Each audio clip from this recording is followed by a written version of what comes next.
গান গাইতে গাইতে ওয়াশরুম থেকে গোসল শেষ করে বের হতে দেখি নীলা আপু আমার রুমে। পরনে আমার শুধুমাত্র ছোট্ট একটা ল্যাঙ্কট।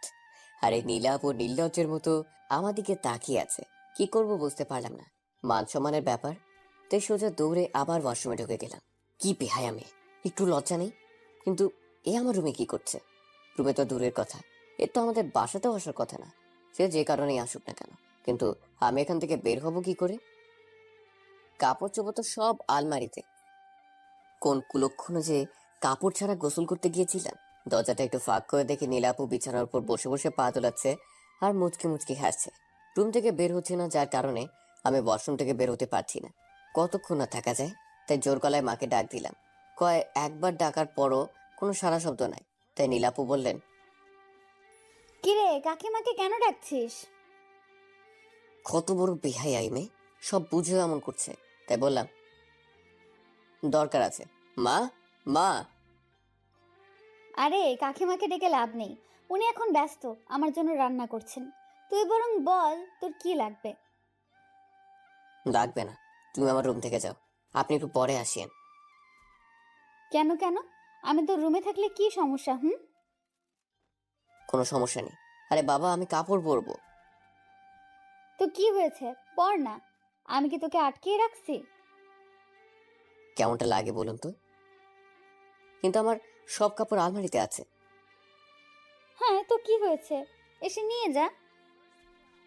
আমি এই অবস্থায় কি করে আসবো শুনি? আচ্ছা দাঁড়া, আমি বের করে দিচ্ছি।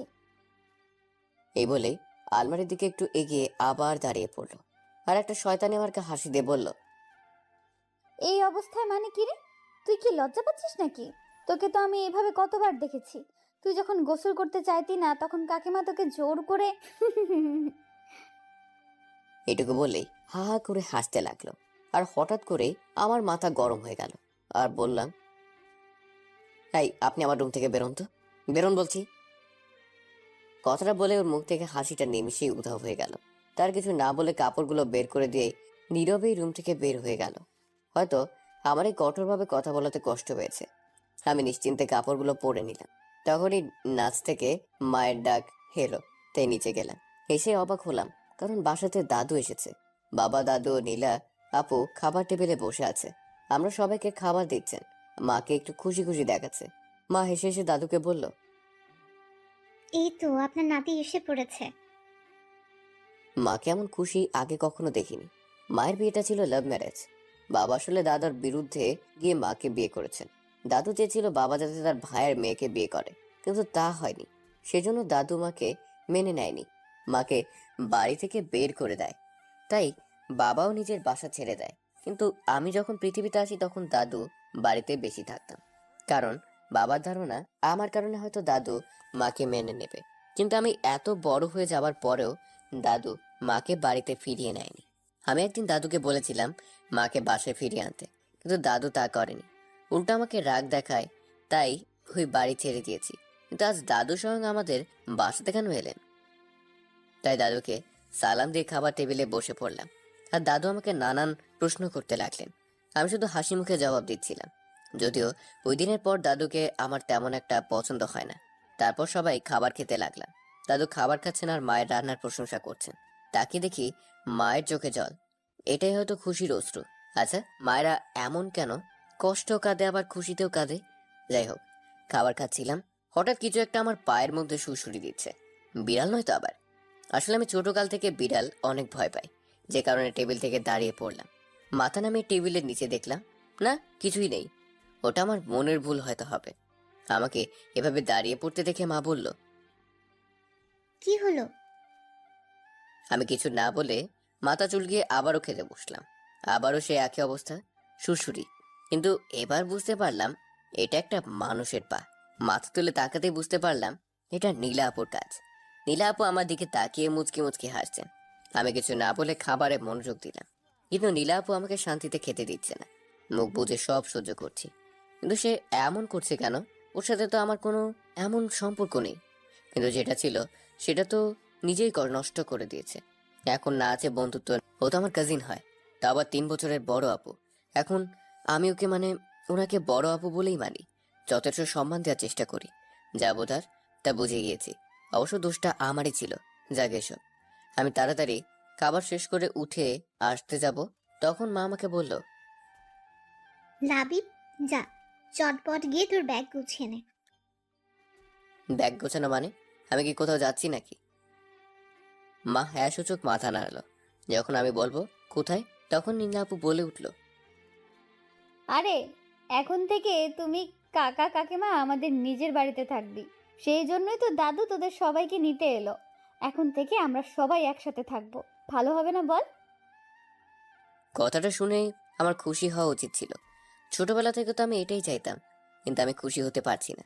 কারণ সেদিন ওই ঘটনা আর নীলা আপুর সাথে এই বিচ্ছিরি ঘটনার পর আমি নিজেই নিজেকে প্রতিজ্ঞা করেছিলাম যে আমি আর ওই বাড়িতেও নীলা আপুর সামনে আর কখনই যাব না। আসলে আমি নীলার থেকে দূরে থাকতে চাই এখন। কি করা উচিত তা বুঝতে পারছি না। তাই নিজের রুমে চুপচাপ চলে এলাম। এতদিন পর সবাই ওই বাসাতে যাব, সবাই কত খুশি। এখন কি করে আমি যাব না বলি? আমাকে ছাড়া তো কেউ যাবে না। আমার ভাগ্যটাই খারাপ। কেন যে আমি সেদিন নীলাকে নিয়ে ওইসব ভাবতে গিয়েছিলাম। কিছু বুঝতেছেন না তো? চলেন বুঝিয়ে বলি। ছোটবেলা থেকে নীলা আপু আর আমি খুব ভালো বন্ধু ছিলাম। যদিও সে আমার থেকে 3 বছরের বড়। আমি যখন ওই বাড়িতে যেতাম নীলা আপুর সাথেই সব সময় থাকতাম। ছোটবেলা থেকে নীলা আপুকে আমার ভালো লাগতো। যখন আমি কলেজে ভর্তি হই, তখন আমি বুঝতে পারি নীলা আপুর প্রতি আমার ভালোবাসাই ছিল না, তার থেকে বেশি কিছু ছিল। হুম, আমি তাকে ভালোবাসতাম। আর আমারও মনে হয়েছিল নীলাও আমাকে ভালোবাসে। এর অনেক কারণ ছিল, যেমন নীলা আপু আমাকে অনেক কেয়ার করতো। আমি ঠিক সময় খাবার খেয়েছি কিনা, পড়তে বসেছি কিনা, ইত্যাদি ইত্যাদি। আর সুযোগ পেলেই দুজনে ঘোরাঘুরি করতাম আর খাওয়া দাওয়া। ফোনে তো কথা হতো ঘন্টার পর ঘন্টা। কথা বলা শুরু করলে তো শেষই হয় না। আমি যদিও নীলাকে তুমি করে বলতাম, কিন্তু সে আমাকে তুই করেই বলতো। যার কারণে আমি দ্বিধায় ছিলাম যে সে আমাকে ভালোবাসে কিনা। আমি আসলে পড়াশোনায় বরাবরই একটুখানি গিয়েছিলাম আর কি। আর পরীক্ষার খাতায় আশপাশ করে লিখেই পাশ করে যেতাম।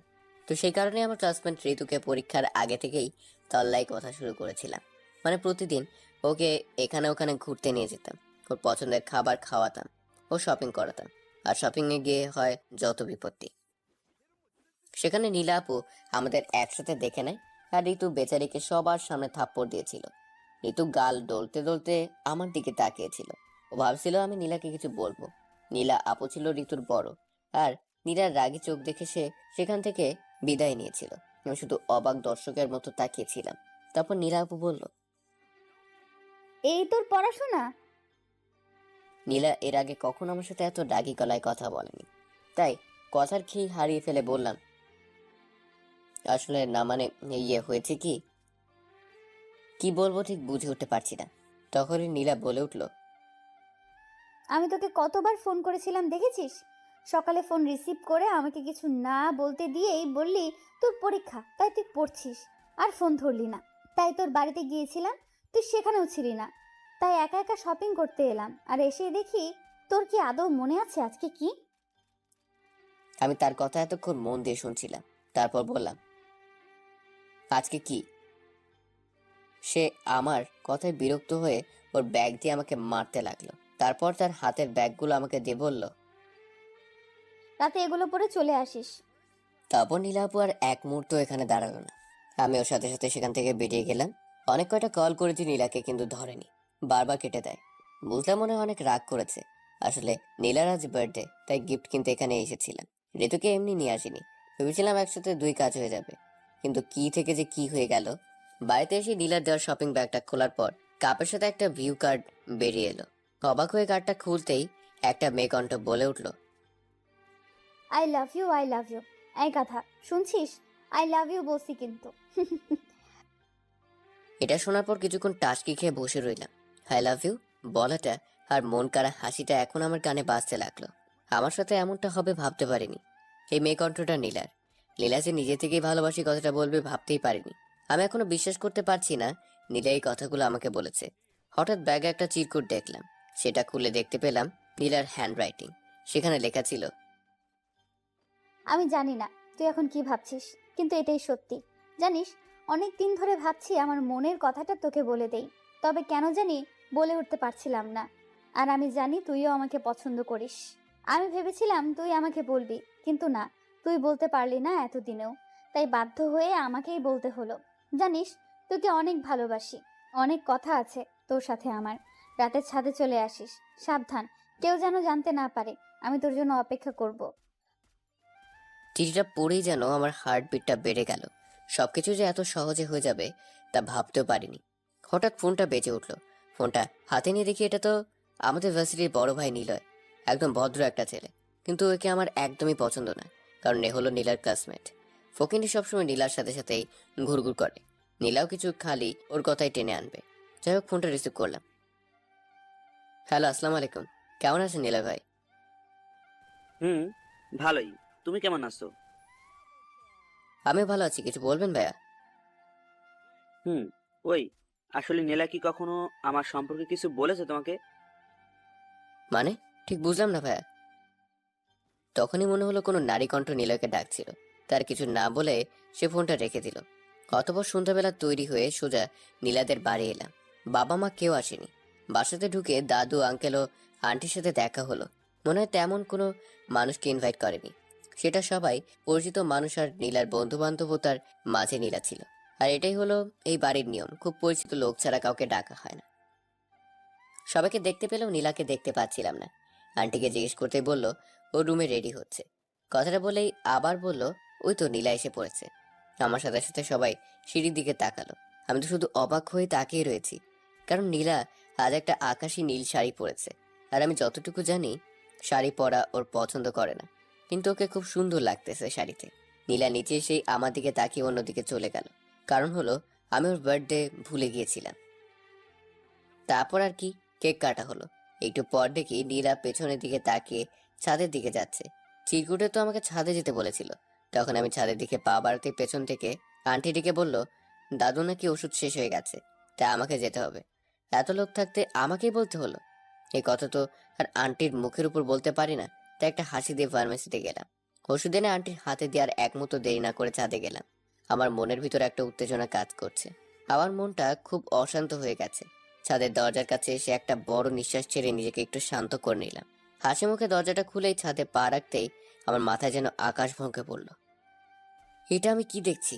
নীলা আর নিলয় দুজনে খুব কাছাকাছি দাঁড়িয়ে আছে, কিন্তু এখন ওই হারামি নীলাকে কিস করার চেষ্টা করছে। যদিও নীলা বাধা দিচ্ছে আর না করছে, আমি অবাক হচ্ছি নীলার এই কাজের জন্য।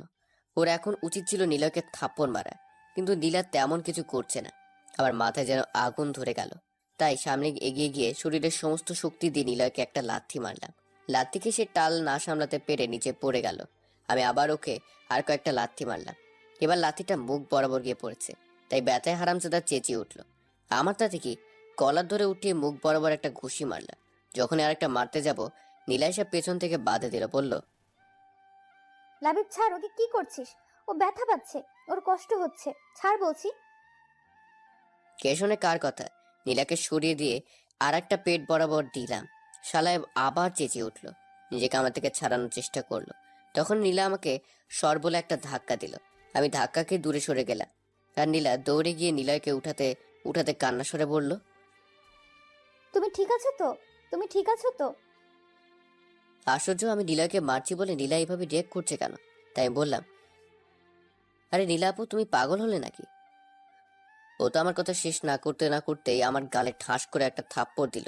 আমি অবাক হয়ে বললাম আরে আপু, ও তো তোমাকে জোর করে কিস করতে চাইছিল, তাই আমি ওকে মারলাম। হ্যাঁ, ও আমাকে কিস করতে চেয়েছিল, কিন্তু করেনি তো। লাবিব, নিলয় আসলে ভালো ছেলে, ও এরকম না। আমি তোকে বুঝিয়ে বলছি কি হয়েছিল। কিন্তু প্লিজ লাবিব, নিচে অনেক লোক, এসব জানতে পারলে সমস্যা হয়ে যাবে। কথাটা শেষ করতে পেছন থেকে আওয়াজ আসলো। কে এইভাবে চিৎকার করলো? কি হয়েছে এখানে?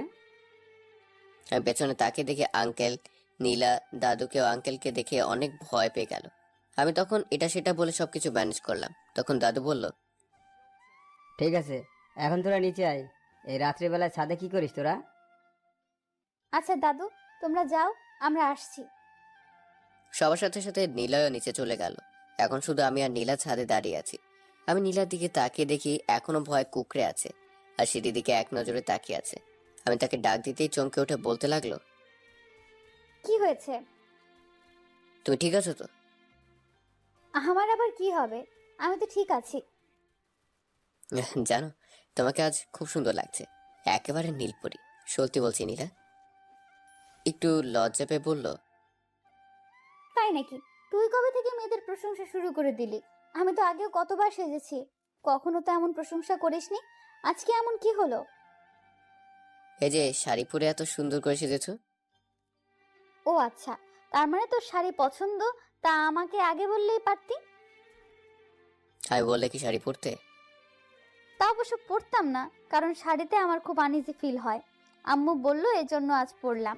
আজকে তোর কি হয়েছে বলতো? তোর মতলবটা কি? আজ এইভাবে কথা বলছিস কেন? আমি আর সময় নিলাম না, পকেট থেকে ওর জন্য কিনে আনা বালা বের করে হাঁটু গেড়ে বসে ওকে প্রপোজ করলাম। Nira, I love you. আমি তোমাকে ভালোবাসি, অনেক আগে থেকেই বাসি, কিন্তু কখনো বলার সাহস পাইনি। আজকে বলছি, তুমি আমাকে বিয়ে করবে? কথা দিচ্ছি, তোমাকে অনেক ভালোবাসবো, কখনো কষ্ট পেতে দেব না, শুধু আমাকে ফিরিয়ে দিও না। নীলা আমার দিকে ভূত দেখার মতো করে তাকিয়ে আছে। কি হলো, কথা বলছো না কেন? তারপর আমি দাঁড়িয়ে পড়ে বললাম, আমি সরি, আমার এই কথাগুলো আগেই বলা উচিত ছিল, কিন্তু তুমি কিভাবে নিবে তাই ভেবে আর বলিনি। কিন্তু জানো, তোমার এই মেসেজ আর চিরকুটটা পেয়ে অনেকটাই অবাক হয়েছিলাম। কি হলো, তুমি কথা বলছো না কেন? কি বলছিস তুই এগুলো লাবিব? তোর কি মাথা ঠিক আছে? আমরা দুজন কাজিন হই, তুই আমাকে কি করে ভালোবাসতে পারিস? আর আমি তোর থেকে গুনে গুনে 3 বছরের বড়, এমনটা তুই ভাবলি কি করে? নীলার এমন কথা শুনে আমি মুহূর্তেই পাথর হয়ে গেলাম। কি বলছো এসব? আর কিভাবেই বা বলছে? ও কি আমার সাথে এখন মজা করছে নাকি? আমাকে চুপ থাকতে দেখে নীলা আবার বলল, লাবিব, তুই ভাবতেও পারছিস এটা অন্য লোক জানতে পারলে কি ভাববে? তোর এতটুকু কমন সেন্স নাই? কিরে কথা বল। তুমি সব কি বলছো নীলা? ওই চুপ, আপু বল। তোমার সমস্যাটা কোথায়? মানে, তুই বুঝতে পারছিস না আমরা কাজিন? তুই যেটা ভাবছিস সেটা হতে পারে না। তো কি হয়েছে, কাজিনদের মধ্যে কি কখনো বিয়ে হয় না? তোমার মা বাবা তো কাজিন, কই তাদের তো কেউ কিছু বলে না? হ্যাঁ ঠিক আছে, কিন্তু আমি তোর থেকে বড়, এটা হয় না লাবিব। এবার আমার মাথায় রাগ উঠে গেল, তাই বললাম, তোমার সমস্যা কি? এমন উল্টাপাল্টা কথা বলছো কেন? তুমি নিজেই তো আমাকে আগে ভালোবাসার কথাটা জানালে, আর এখন কি সব উল্টাপাল্টা বলছো? শোনো, এটা কোনো মজার বিষয় নয়, এটা আমার জীবনের প্রশ্ন, আমার ভালোবাসার প্রশ্ন। আমি তোকে কখন বললাম যে আমি তোকে ভালোবাসি? আরে আজকেই তো বললে। দেখ লাবিব, আর ফাজলামো নয়, অনেক সহ্য করেছি।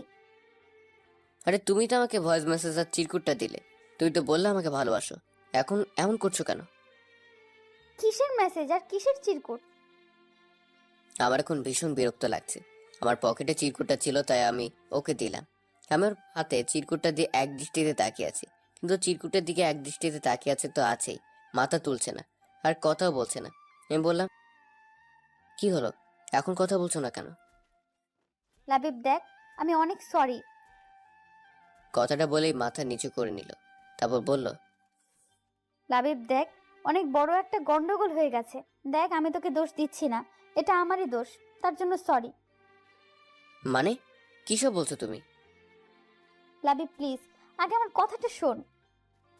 হুম, বলো। ওই ভিউ কার্ডটা আর ওই চিঠিটা নীলয়ের জন্য ছিল। জানি না কি করে বাই মিস্টেক এটা তোর কাছে চলে গেছে। আমি সরি লাবিব। নীলার কি কি যেন বলে যাচ্ছিল, আর কিছুই আমার কানে আসছিল না। আমি যেন এক অন্য জগতে চলে গিয়েছিলাম। একটা চাপা কষ্ট হচ্ছে, যেটা বাইরে কাউকে বলে বোঝানো যাবে না। তার মানে নীলা আমাকে না, নিলয়কে ভালোবাসে। সরি লাবিব, তুই যেটা ভাবছিস সেটা কখনো হতেই পারে না। আর প্লিজ নীলয়ের কথাটা এখন কাউকে বলিস না। নীলার আর কোনো কথা গ্রাহ্য করলাম না, ধীরে ধীরে ছাদ থেকে নেমে গেলাম। নীলা হয়তো ডাকছিল, কিন্তু আমি শোনার চেষ্টা করিনি। কারোর সাথে কোনো কথা না বলে বাসা থেকে বেরিয়ে গেলাম। বাইরে জোর হাওয়া বইছে, হয়তো এক্ষুনি ঝড় উঠবে, কিন্তু তার থেকে তো বড় ঝড় আমার মনে চলবে। বাইক চালিয়ে বাড়ি ফিরতে ফিরতে বৃষ্টিতে কাক ভেজা হয়ে গেছি। বাসাতে ঢুকতেই মা ব্যস্ত হয়ে পড়লো যে আমি কেন ঝড় বৃষ্টিতে ভিজে বাসায় ফিরলাম। মায়ের কোনো কথা কানে না নিয়ে সোজা নিজের রুমে চলে এলাম, আর তারপরেই ঘুম। গভীর রাতে টের পেলাম শরীর গরম হয়ে গেছে, আর মাথায় জলপট্টি দেওয়া।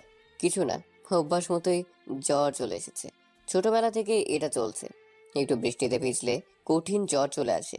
মা জানতো আমার জ্বর আসবে, তাই আমার রুমে চলে এসেছে। আমাকে চোখ খুলতে দেখে মা বলল, কি রে বাবা, কষ্ট হচ্ছে খুব? তুই কেন শুধু শুধু বৃষ্টিতে ভিজতে গেলি? আমি তোকে এত বলি, তারপরেও আমার একটা কথাও শুনিস না তুই। মায়ের কথা শুনে আমার নীলার কথা মনে পড়ে গেল। নীলাও সবসময় আমাকে বৃষ্টিতে ভিজতে বারণ করতো। ওর কথাটা মনে উঠতে যেন বুকের ভিতর কষ্টটা আরো বেশি নাড়াতে উঠল। অতঃপর মায়ের কোলে মাথা রেখে কেঁদে দিলাম। মা জিজ্ঞাসা করলো কি হয়েছে, কিন্তু আমি কিছুই বলিনি। তারপর একসময় ঘুমিয়ে পড়ি।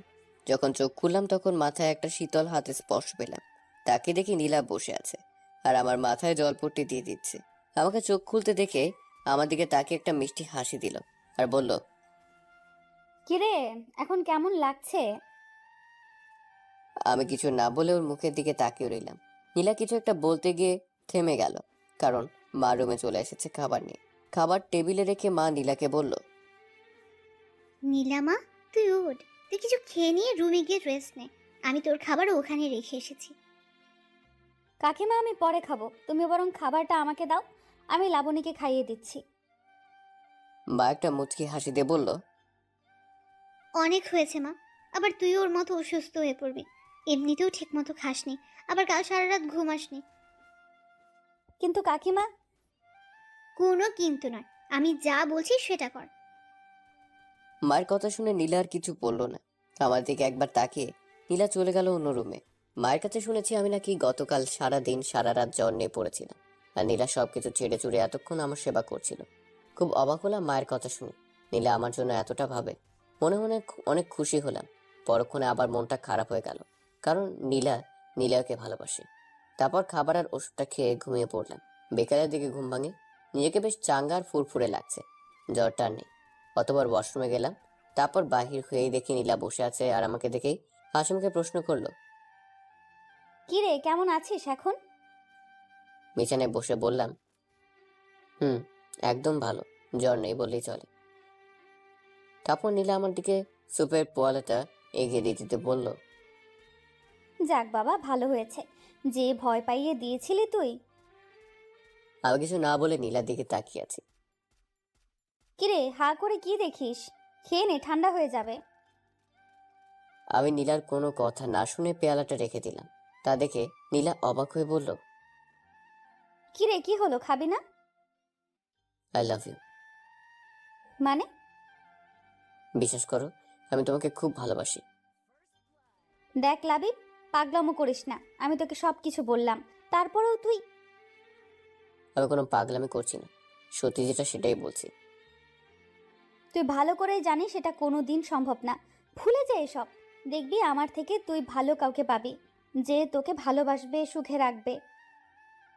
আমি এবার উঠে দাঁড়িয়ে নীলার হাত ধরে বললাম, বিশ্বাস করো, আমি তোমাকে খুব ভালোবাসি।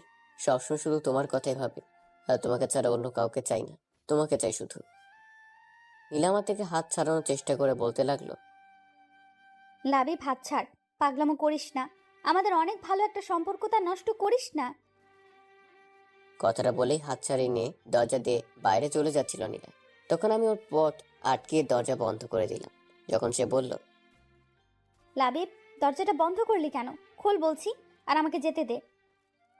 তুমি কেন বোঝার চেষ্টা করছো না? আমি সত্যি তোমাকে অনেক বেশি ভালোবেসেছি। দেখ, তুই কিন্তু এবার তোর লিমিট ক্রস করে ফেলছিস। আমি যেন নিজের অজান্তেই নীলার খুব কাছে চলে গেছি, আর সেই জন্য হয়তো নীলা আমাকে ঠাস করে একটা থাপ্পড় দিয়ে বসলো। আচমকা থাপ্পড় খেয়ে আমি কিছুটা পিছিয়ে পড়ি। জানি না কি হয়েছিল আমার। নীলা আমার দিকে ঘৃণার দৃষ্টিতে তাকিয়ে বলল, ছি লাবিব, আমি ভেবেছিলাম তুই সবটা বুঝতে পারবি, কিন্তু তুই যে এতটা নিচে নেমে গেছিস তা আমি ভাবতেও পারিনি। আমারই ভুল হয়েছে তোকে বোঝাতে যাওয়া। আমি কিছু না বলে মাথা নিচু করে দাঁড়িয়ে আছি। আসলে অনেক বড় একটা ভুল করে ফেলেছি। নীলা বলতে লাগলো, তুই আর কখনো আমার সামনে আসবি না, আমি তোর মুখও দেখতে চাই না। কথাটা বলেই দরজা খুলে নীলা হন হন করে চলে গেল। আমি ভাবলাম ওকে সরি বলা দরকার। যে দরজার সামনে আসলাম দেখি মা দাঁড়িয়ে আছে। আমি মাকে দেখি ভয় পেয়ে গেলাম। মা কিছু বুঝতে বা শুনতে পাইনি তো। আমি মায়ের দিকে ভয়ার্ত চোখে তাকিয়েছিলাম, আর মা আমাকে বলল, কি রে, নীলা এভাবে চলে গেল? কোনো কিছু কি হয়েছে? যাক, তাহলে মা বুঝতে পারেনি। তাই আমাকে মাকে বললাম, না মা, কিছুই হয়নি। নীলাপুর কি না কি জরুরি কাজ পড়েছে, তাই ওভাবে চলে গেল। তারপর মা চলে গেল। আমি আর নীলাকে সরি বলতে পারলাম না। তারপর অনেক চিন্তা ভাবনার পর ঠিক করলাম আমি নীলাকে ভুলে যাব, আর নীলাকে নিয়ে সব ভুল চিন্তা ভাবনাও মাথা থেকে বের করে দেব। নীলা যা চায় সেটাই হবে। আমি আর আমার মুখ ওকে দেখাবো না। তাই ওর কাছে একটা চিরকুট লিখে ক্ষমা চাই। তার সাথে এটাও লিখেছিলাম যে আমি আর ওর সামনে আসবো না, কোনোভাবে ডিস্টার্ব করবো না। কয়েকদিন পর পরীক্ষা, তাই পরীক্ষার প্রস্তুতিতে নিজেকে ব্যস্ত করে ফেললাম। যথেষ্ট চেষ্টা করেছিলাম, কিন্তু কিছু পরীক্ষা আর ভালো হলো না। একটু কষ্ট হলো বটে। তারপর সবকিছু বাদ দিয়ে ফাইনাল পরীক্ষার জন্য ভালো একটা প্রস্তুতি নিতে লাগলাম। তো আর কি, আলতু আলতু সব কাজ ফেলে দিয়ে পড়াশোনায় মনোযোগ দিলাম। নিয়মিত ক্লাস কোচিং করেই আমার সময় পার হয়ে যেতে লাগলো। লাস্ট 2 মাস নিজেকে অনেকটাই সামলে নিয়েছি। নিয়মিত একটাই রুটিন মেনে চলি। আমার এই পরিবর্তন দেখে বাবা মা অনেক খুশি। আর এতদিন নীলা আপু বা ওই বাড়ির পাশেই যায়নি। তবে দেখা হয়েছিল একদিন ভার্সিটি ক্যাম্পাসে। ও চোখে আমার জন্য শুধু ঘৃণাই রেখেছিলাম। পরীক্ষার আর 10 দিন বাকি, তাই জোর দিয়ে পড়াশোনা করছি। আর বাসা থেকে বের হওয়া একদম বন্ধ করে দিয়েছি। এতক্ষণ যা শুনছিলেন সেটা ছিল অতীত। চলেন এখন বাস্তবে ফেরা যাক। আসতে পারি? আমার ভাবনা ছেদ পড়লো নীলা আপুর ডাকে। তাকে দেখি দরজার বাইরে দাঁড়িয়ে আমার দিকে তাকিয়ে আছে। আভি কিছু বলে অবাক হয়ে ওনার দিকে তাকিয়ে আছে। তারপর উনি ভিতরে আসলেন, এসে বলতে লাগলেন, কিরে, তুই এসে শুয়ে আছিস? ব্যাগপত্র গুছাবি কখন? জলদি কর, বাসাতে সবাই তোদের জন্য অপেক্ষা করছে। আচ্ছা, তোর কি জিনিস লাগবে তুই আমাকে বল, আমি ব্যাগে গুছিয়ে দিচ্ছি। আমি অবাক হয়ে তার দিকে তাকিয়ে আছি। নীলা আপু হঠাৎ আমার সাথে এরকম অদ্ভুত আচরণ করছেন কেন? এ তো কয়েকদিন আগেও তো আমাকে দেখতে পেত না। আমাকে এরকম ঘৃণা করে বললেই চলে, আর এখন নিজে এসেই আমার সাথে মিশতে চাচ্ছে। আগের মতো নর্মাল ভাবে কথা বলছে। কাহিনী কি? কিরে, কি ভাবছিস বসে বসে? আমি তোকে কিছু বলেছিলাম? না, কিছু না। ও আচ্ছা। আপনি কেমন আছেন? আমি তো ভালো আছি, কিন্তু তুই তো দেখছি কয়েকদিনে একেবারে বদলে গেছিস। কই না তো, আমি তো আগের মতোই আছি। হুম, সে তো দেখতেই পাচ্ছি। নিজে থেকেই কিছু বলিস না, কেমন জানি ঠান্ডা ঠান্ডা মেজাজ। আমি কিছু জিজ্ঞাসা করলেই গম্ভীরভাবে উত্তর দিচ্ছিস। কিরে, তুই শুনছিস? হুম মানে আমি নীলাপুর এরকম ব্যবহারে অবাক হয়ে আছি। কি মুখে কথা নাই? হ্যাঁ শুনছি, আপনি বলেন। কত শুনেছিস? কিছু বলেন। না, কিছু বলিনি। তুই বরং বল, তোর কি কি জিনিস গোছাতে হবে। না ধন্যবাদ, আপনাকে কিছু করতে হবে না, আমি নিজেই করে নিচ্ছি। কিরে, তুই কখন থেকে আপনি আপনি করছিস? তুই আমাকে আপনি কবে থেকে বলছিস? আগে বলিনি তো কি হয়েছে, এখন তো বলছি। তাছাড়া বড় আপুকে তো আপনি করেই বলবো, তাই না? নীলা কিছু বলতে চাইছিল, কিন্তু আমি উঠে গিয়ে আলমারি থেকে এক মনে দেখে দেখে কাপড় বের করছিলাম ব্যাগে ভরার জন্য। তারপর নীলা আপু কিছুক্ষণ পিছনে দাঁড়িয়ে থেকে চলে গেলেন। এখন আমি দাদু বাড়িতে নিজের রুম গোছাচ্ছি। চাঁদের রুমটা আমি নিয়েছি। অবশ্য আমার জন্য আগে থেকেই একটা রুম গোছগাছ করে রাখা হয়েছিল, কিন্তু সেটা নীলা আপুর পাশের রুম ছিল। সবকিছু ঠিকঠাক করে যখন বিছানায় গিয়ে শুলাম, তখন একটা চুড়িওয়ালা হাত আমার দিকে একটা শরবতের গ্লাস এগিয়ে দিল। এটা নীলা আপু। আমি ধন্যবাদ বলে শরবতটা নিলাম। যখন শরবতটা মুখে দিতে যাব, তখন দেখি নীলাপু এক দৃষ্টিতে আমার দিকে তাকিয়ে আছে। তারপর আমি গ্লাসটা খালি করে নীলাপুর হাতে গ্লাসটা ধরিয়ে দিয়ে ধন্যবাদ বললাম, কিন্তু নীলাপু ঠিক আগের মতোই তাকিয়ে আছে। তাই আমি বললাম, হ্যাঁ কিছু কি বলবেন? তোর জন্য আগে থেকেই একটা রুম পরিষ্কার করা হয়েছিল। তুই আবার ছাদের এই রুমটাতে আসলি কেন? জি, আসলে আমার এই রুমটা খুব পছন্দ হয়েছে। কেমন নিরিবিলি, আর সবসময় খুব ভালো আলো বাতাস আসে। তাছাড়া ছাদটা একেবারেই পাশে আছে, তাই আর কি। ও আচ্ছা, তাহলে নিচে চল, সবাই খেতে বসেছে।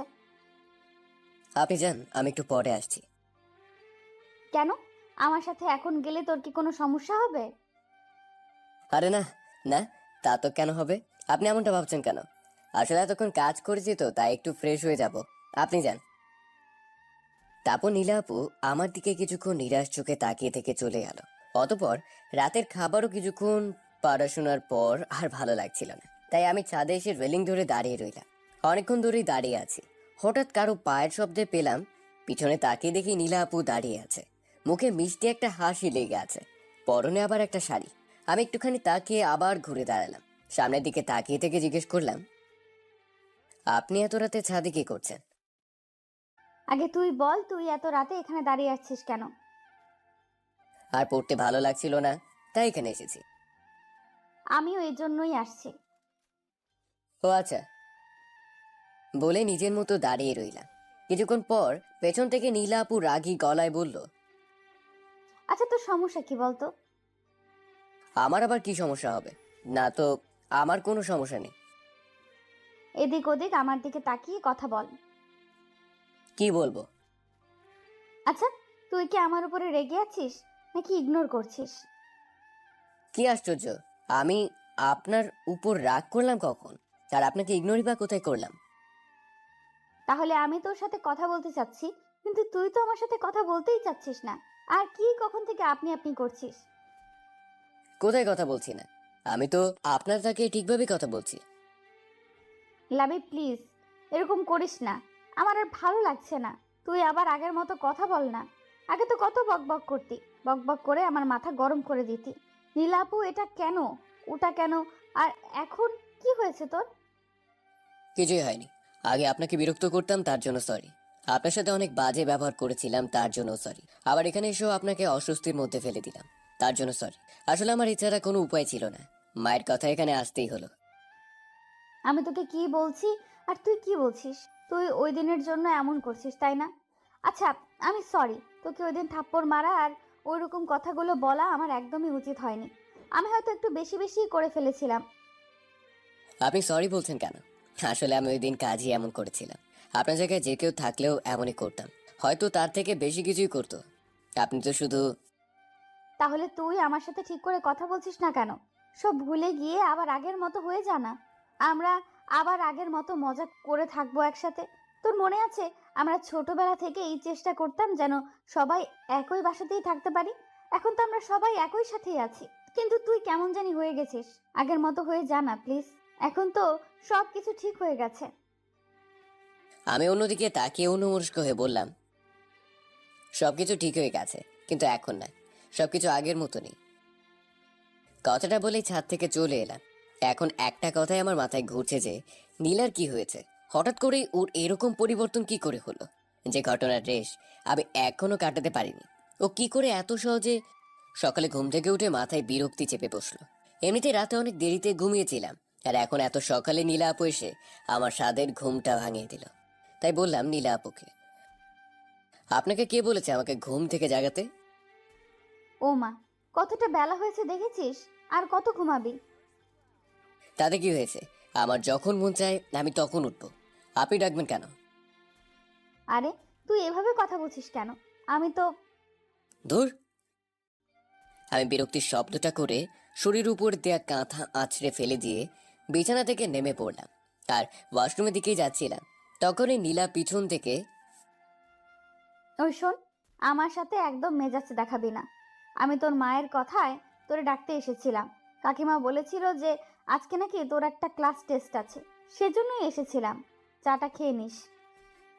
চায়ের কাপটা একরকম আছড়ে রেখেই দিয়ে চলে গেল। আমি মনে মনে কিছুটা অনুতপ্ত হলাম। মাকে আমি বলেছিলাম আমাকে যেন ডেকে দেয়, আর এখন নিজেই ভুলে গেছি। বেচারি ডাকতে এলো, অথচ এতগুলো কথা শুনে দিলাম। কার মুখ দেখে যে ঘুমাতে গিয়েছিলাম। রাতে আয়নার সামনে যাওয়াটা একদমই ঠিক হয়নি। তড়িঘড়ি করে রেডি হয়ে নোটস ঘাটতে লাগলাম। নাস্তা খাওয়ার সময় নেই, আর নিচেও গেলাম না। কিছুক্ষণ পর দেখি নীলা আপু প্লেটে করে নাস্তা নিয়ে এলো। এসেই তার সামনে রেখে দিয়ে বলল, কাকিমা পাঠিয়েছে, খেয়ে নিস। কথাটা আমার কেমন যেন নিরামিষ নিরামিষ লাগলো। আমি কিছু বলার আগেই নীলা আপু চলে গেল। তারপর খেয়ে নিলাম। কিছুক্ষণ পর ভার্সিটি যাওয়ার জন্য নিচে আসতেই মা জিজ্ঞেস করলো, কিরে, কোথায় যাচ্ছিস? খাবি না? আমি বেশ অবাক হয়ে বললাম, একটু আগে তো তুমি... এটুকু বলেই থেমে গেলাম। তাকে দেখি নীলা আপু টেবিলে বসে নিজের মতোই খাচ্ছে। এখন যেন খাওয়াটাই ওনার একমাত্র কাজ, অন্য কোনো দিকে তাকানোর তার সময় নেই। আমি মাকে আর কিছু না বলেই বেরিয়ে পড়লাম। পরীক্ষা শেষ করে হল থেকে বের হয়ে দেখি নীলা আপু দাঁড়িয়ে আছে। আমি কিছু বলার আগে জিজ্ঞেস করলো, কিরে, পরীক্ষা কেমন হলো? ভালোই। গুড। এখন কি বাসাতেই ফিরবি? না, একটু সময় লাগবে। আমার লাইব্রেরিতে একটু কাজ আছে। ও আচ্ছা, ঠিক আছে, যা তাহলে। আচ্ছা। ওই দাঁড়া। কিছু বলবেন? না, চল। কোথায়? কেন, তুই কি লাইব্রেরিতে যাবি? হ্যাঁ, তা তো যাবই। তাহলে চল। আপনিও যাবেন? কেন, তোর কোনো সমস্যা আছে? না, তা হবে কেন, চলুন। তারপর লাইব্রেরিতে ঢুকতেই দেখি ঋতু বসে আছে সেখানে। চোখাচোখি হতেই সে আমাকে ডাক দিল। আমি কয়েকটা বই নিয়ে ওর পাশেই বসে পড়লাম। কিছু জিনিস নোট করতে হবে। তখন পাশ থেকে ঋতু বলে উঠল, কেমন আছো? ভালো। তুমি কেমন আছো? এই তো ভালোই। তোমাকে তো আজকাল দেখাই যায় না, ফোন দিলেও তো পায় না। আজকাল কি করো? হ্যাঁ, না, আসলে আমি নতুন একটা নাম্বার নিয়েছি, তাই আমাকে ফোনে পাচ্ছিলে না। আর জানোই তো, কিছুদিন পর পরীক্ষা। আমি তো তোমার মতো ব্রিলিয়েন্ট না, আমার সব পড়াই বাকি পড়ে গেছে। সেজন্য এই কয়েকদিন একটু, বুঝোই তো। ও আচ্ছা, খুব ভালো। আচ্ছা, তোমার নতুন নাম্বারটা কি দেওয়া যাবে? আমি কিছু একটা বলতে যাব, তখনই সামনে থেকে একটা গুরু গম্ভীর রাগী গলার আওয়াজ এলো। আই মে, লাইব্রেরি কি কথার জায়গা? এইটুকু ম্যানার্স এতদিনও শেখনি? জি, এটাই নীলা আপু। ঋতু নীলা আপুর দিকে তাকিয়ে বলল, সরি আপু। ঠিক আছে, যেই কাজে এসেছো সেই কাজ করো, অন্যদের বিরক্ত করো না। আচ্ছা আপু। এরপর ঋতু একটাও টু শব্দ করলো না।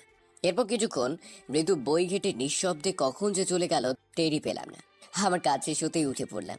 অনেকটা সময় ধরে এখানে বসেছিলাম। নীলাপুর দিকে তাকিয়ে দেখলাম একটা খোলা বইয়ের উপর মাথা রেখে ঘুমিয়ে পড়েছে। ওনাকে ডাক দিতে গিয়েও ডাক দিতে পারলাম না, কারণ ওর মায়াভরা মুখের দিকে চোখ আটকে গেছে। এভাবে ওর মায়াভরা মুখটা আগে দেখিনি। কি অপরূপ লাগছে ওকে ঘুমন্ত অবস্থায়। এক মনে তাকিয়েছিলাম, জানি না কতক্ষণ এভাবে তাকিয়েছিলাম। হঠাৎ করে কাঁধে কারো হাত অনুভব করতেই লাফিয়ে উঠলাম। পেছনে তাকিয়ে দেখি ঝাড়ুদার আমার দিকে তাকিয়ে মুচকি মুচকি হাসছে আর বলল, সরি মামা, প্রেম ব্যাঘাত ঘটালাম। এভাবে হুঁশ জ্ঞান হারিয়ে ফেললে কি চলে? কখন থেকে ডাকতাছি। লোকটার কথার শব্দে নীলাপুর ঘুম ভেঙে গেল। বই থেকে মাথা তুলে ঘটনা বোঝার চেষ্টা করছে। আমি তখন কি বলবো ভেবে পাচ্ছি না। তখন লোকটা আমার বলল, তবে আপনাদের খুব ভালো মানিয়েছে। আজকাল এমন প্রেমিক দেখা যায় না মামা, যে প্রেমিকার মুখের দিকে তাকিয়ে থেকে এভাবে হারিয়ে যায়। আমারও একটা প্রেমিকা ছিল, কিন্তু সে বুঝেনি, আমাকে ছেড়ে চলে যায়। আমি দোয়া করি আপনারা সুখী হন। আমি যাই, অনেক কাজ আছে। লোকটা আমাকে পাথর বানিয়ে দিয়ে চলে গেল। আমার হাত পা পুরো অসাড় হয়ে গেল। নীলাপুর দিকে তাকাতেই পারছি না, না জানি কি ভাবছে এখন। তখনই নীলাপুর আওয়াজ এলো। কিরে, যাবি না? এভাবে দাঁড়িয়ে আছিস কেন ওখানে? মাথা তুলে দেখি নীলাপু দরজার কাছে দাঁড়িয়ে কথাটা বলল, আর সেটা খুব স্বাভাবিক ভাবেই। কিছু বুঝতে পারেনি, নাকি কিছু শুনতে পারেনি, কি জানি কি হচ্ছে আমার সাথে। কিরে, আবার কি ভাবছিস? অনেকটা দেরি হয়ে গেছে তো। আমি একরকম রোবটের মতোই ওখান থেকে বেরিয়ে গেলাম। বাইরে সে বাইকে বসতে দেখা নীলা আপু। আমি বললাম, কি হলো, দাঁড়িয়ে আছেন কেন? বাসাতে যাবেন না? যাবো তো। তাহলে যান, সত্যি অনেকটা দেরি হয়ে গেছে, এখানে দাঁড়িয়ে থাকবেন না। সেই জন্যই তো এলাম। আসলে ড্রাইভার কাকাকে সে কখনোই আসতে পাঠিয়ে দিয়েছি। কেন? আরে, বয়স্ক মানুষকে শুধু শুধু এতক্ষণ বসিয়ে রাখবো কেন, তাই বলেছি চলে যেতে। আর তোর যদি কোনো সমস্যা থাকে তো বল, আমি অন্য গাড়ি করে চলে যাব। কি বলেছি, আবার অসুবিধা আছে? ও আচ্ছা, চল তাহলে। উঠেন। কিছু দূর যাওয়ার পর আমি বললাম, নীলাভু, সকালের ব্যবহারের জন্য আমি আসলে সরি। জানি না ঘুম থেকে উঠে কি হয়ে গেল। হুম। বিশ্বাস করুন, আমি আসলে ওইভাবে বলতে চাইনি। হুম। কি হলো, আমি কি বলছি আপনি শুনতে পাচ্ছেন? এই থাম থাম, এখানেই থাম। হঠাৎ করে এমন বলায় ভয় পেয়ে গেলাম আর বাইকটা দাঁড় করিয়ে বললাম, কি হলো, কি হলো? ওইদিকে দেখ, ফুচকার দোকান। চল ফুচকা খাবো, অনেকদিন ধরে খাই না রে। বলেই হাঁটতে লাগলো। আমি আর কি বলবো, গেলাম পিছু পিছু। কিছুটা বিরক্তি নিয়ে নীলাপুর পিছনে গিয়ে দাঁড়ালাম। তখন নীলাপু পিছন ফিরে বলল, এই তুই খাবি? আশ্চর্য, এখানে এসেছি যখন নিশ্চয়ই খাবো। তাই কিছুটা বিরক্তি নিয়ে বললাম, না, খাবো না। আচ্ছা ঠিক আছে, ওই মামা শুধু আমাকেই দেন। বিষয়টা অপমানজনক, তাই পিছনের চেয়ারটাতে ঠাস করে বসে পড়লাম। আর নীলা আপু ফুচকার প্লেটটা নিয়ে আমার পাশের চেয়ারটাতেই বসলো। একা একা খাচ্ছি, আমি যে হা করে বসে আছি তা আর দেখলো না। আমি নিরুপায় হয়ে বসে আছি, বলতেও পারছি না আমিও খাবো। আমি তো অনেক দিন ধরে খাই না। তখন হঠাৎ করে আমার চোখটা আটকে গেল সামনের আর একটা দোকানে। উঠে দাঁড়িয়ে ভালো করে দেখে নিলাম, হ্যাঁ, এটা তো নিলয়। সাথে একটা শাড়ি পরা মেয়ে খুবই ক্লোজ ভাবে বসে আছে আর একে অপরকে খাইয়ে দিচ্ছে। তারপর আমি কিছুক্ষণ তাদের দিকে তাকিয়েছিলাম আর নীলাপুকে বললাম, নীলাপু, নীলাপু। হুম, কি হয়েছে? ওটা নিলয় ভাইয়া না? কিন্তু নীলাপু ওইদিকে একবার তাকিয়ে আমাকে বলল, হুম, তো ওনার সাথে তো একটা। ওটা ওর বউ। আমি অনেকটা অবাক হয়ে নীলা আপুর দিকে তাকিয়ে রইলাম। কি হলো ব্যাপারটা? এত বড় একটা জিনিস এত সহজে বলছে। আমি অবাক হয়ে বসে বসে এটাই ভাবতে লাগলাম। কিরে, এখানে বসে থাকবি নাকি? চল, বাড়ি ফিরতে হবে। কথাটা বলেই হাঁটতে লাগলো। আমি থ হয়ে দাঁড়িয়ে রইলাম। আসলে ঘটনা কি, এদিকে নীলা আপু বাইকের কাছে দাঁড়িয়ে আছে, তাই আমি গিয়ে বাইকে উঠে পড়লাম। এখন নীলা আপুকে কিছু জিজ্ঞেস করা যাবে না, যেভাবে দাঁড়িয়ে আছে মনে হয় না কিছু বলবে। সুযোগ বুঝে সব জানতে হবে। তারপর বাসাতে ফিরলাম। রাতে বিছানায় বসে শুয়ে শুয়ে পড়ছিলাম। বই পড়া বললে ভুল হবে, বই শুধু খুলেই রেখেছি। মন তো পড়ে আছে নীলাপুর বিষয়গুলো নিয়ে। একটু পর পানি পিপাসা লেগে গেল, কিন্তু বোতলে তো পানি নাই। নিচে যাওয়ার মুড নাই, তাই মাকে কয়েকটা চিল্লানি দিলাম।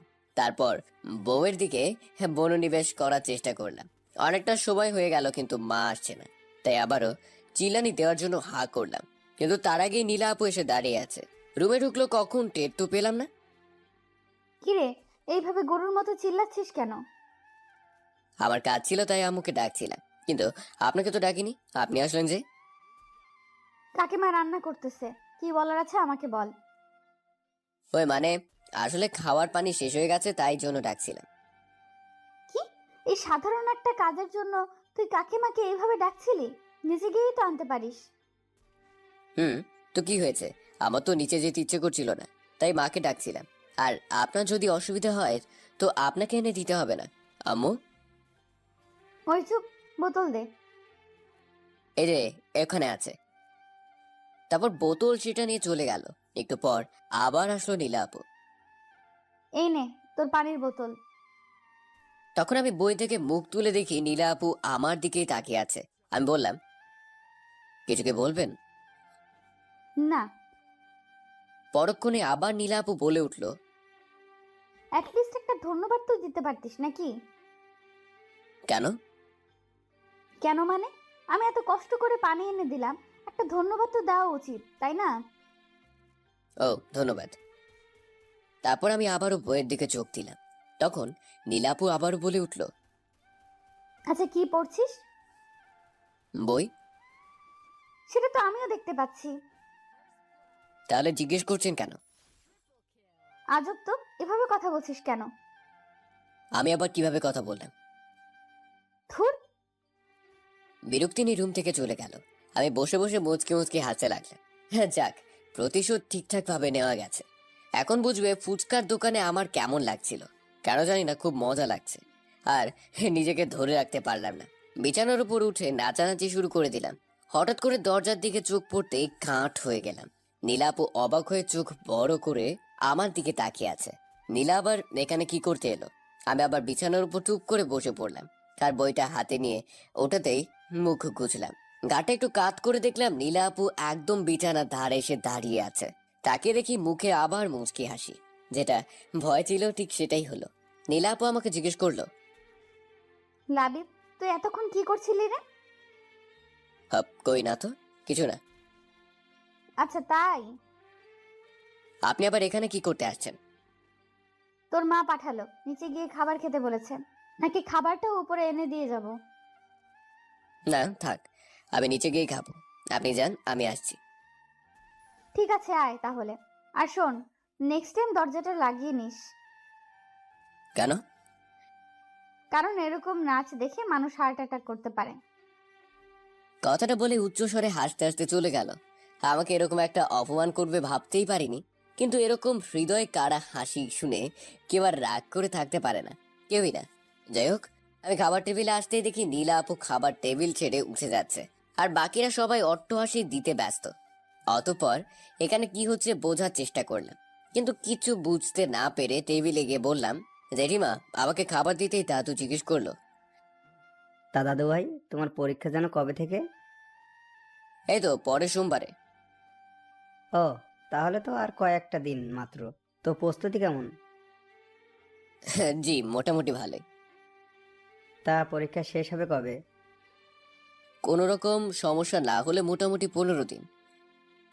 আচ্ছা, তাহলে তো খুবই ভালো হয়। এরপর দাদু বাবা আর জেঠুকে উদ্দেশ্য করে বলল, তোরা তাহলে সবকিছু তৈরি করা শুরু কর এখন থেকেই। আর তো মাত্র কটা দিন। ক্যাটারিং নিয়ে তোদের চিন্তা করতে হবে না, ওটা আমার বন্ধু মালিক দেখে নিবে।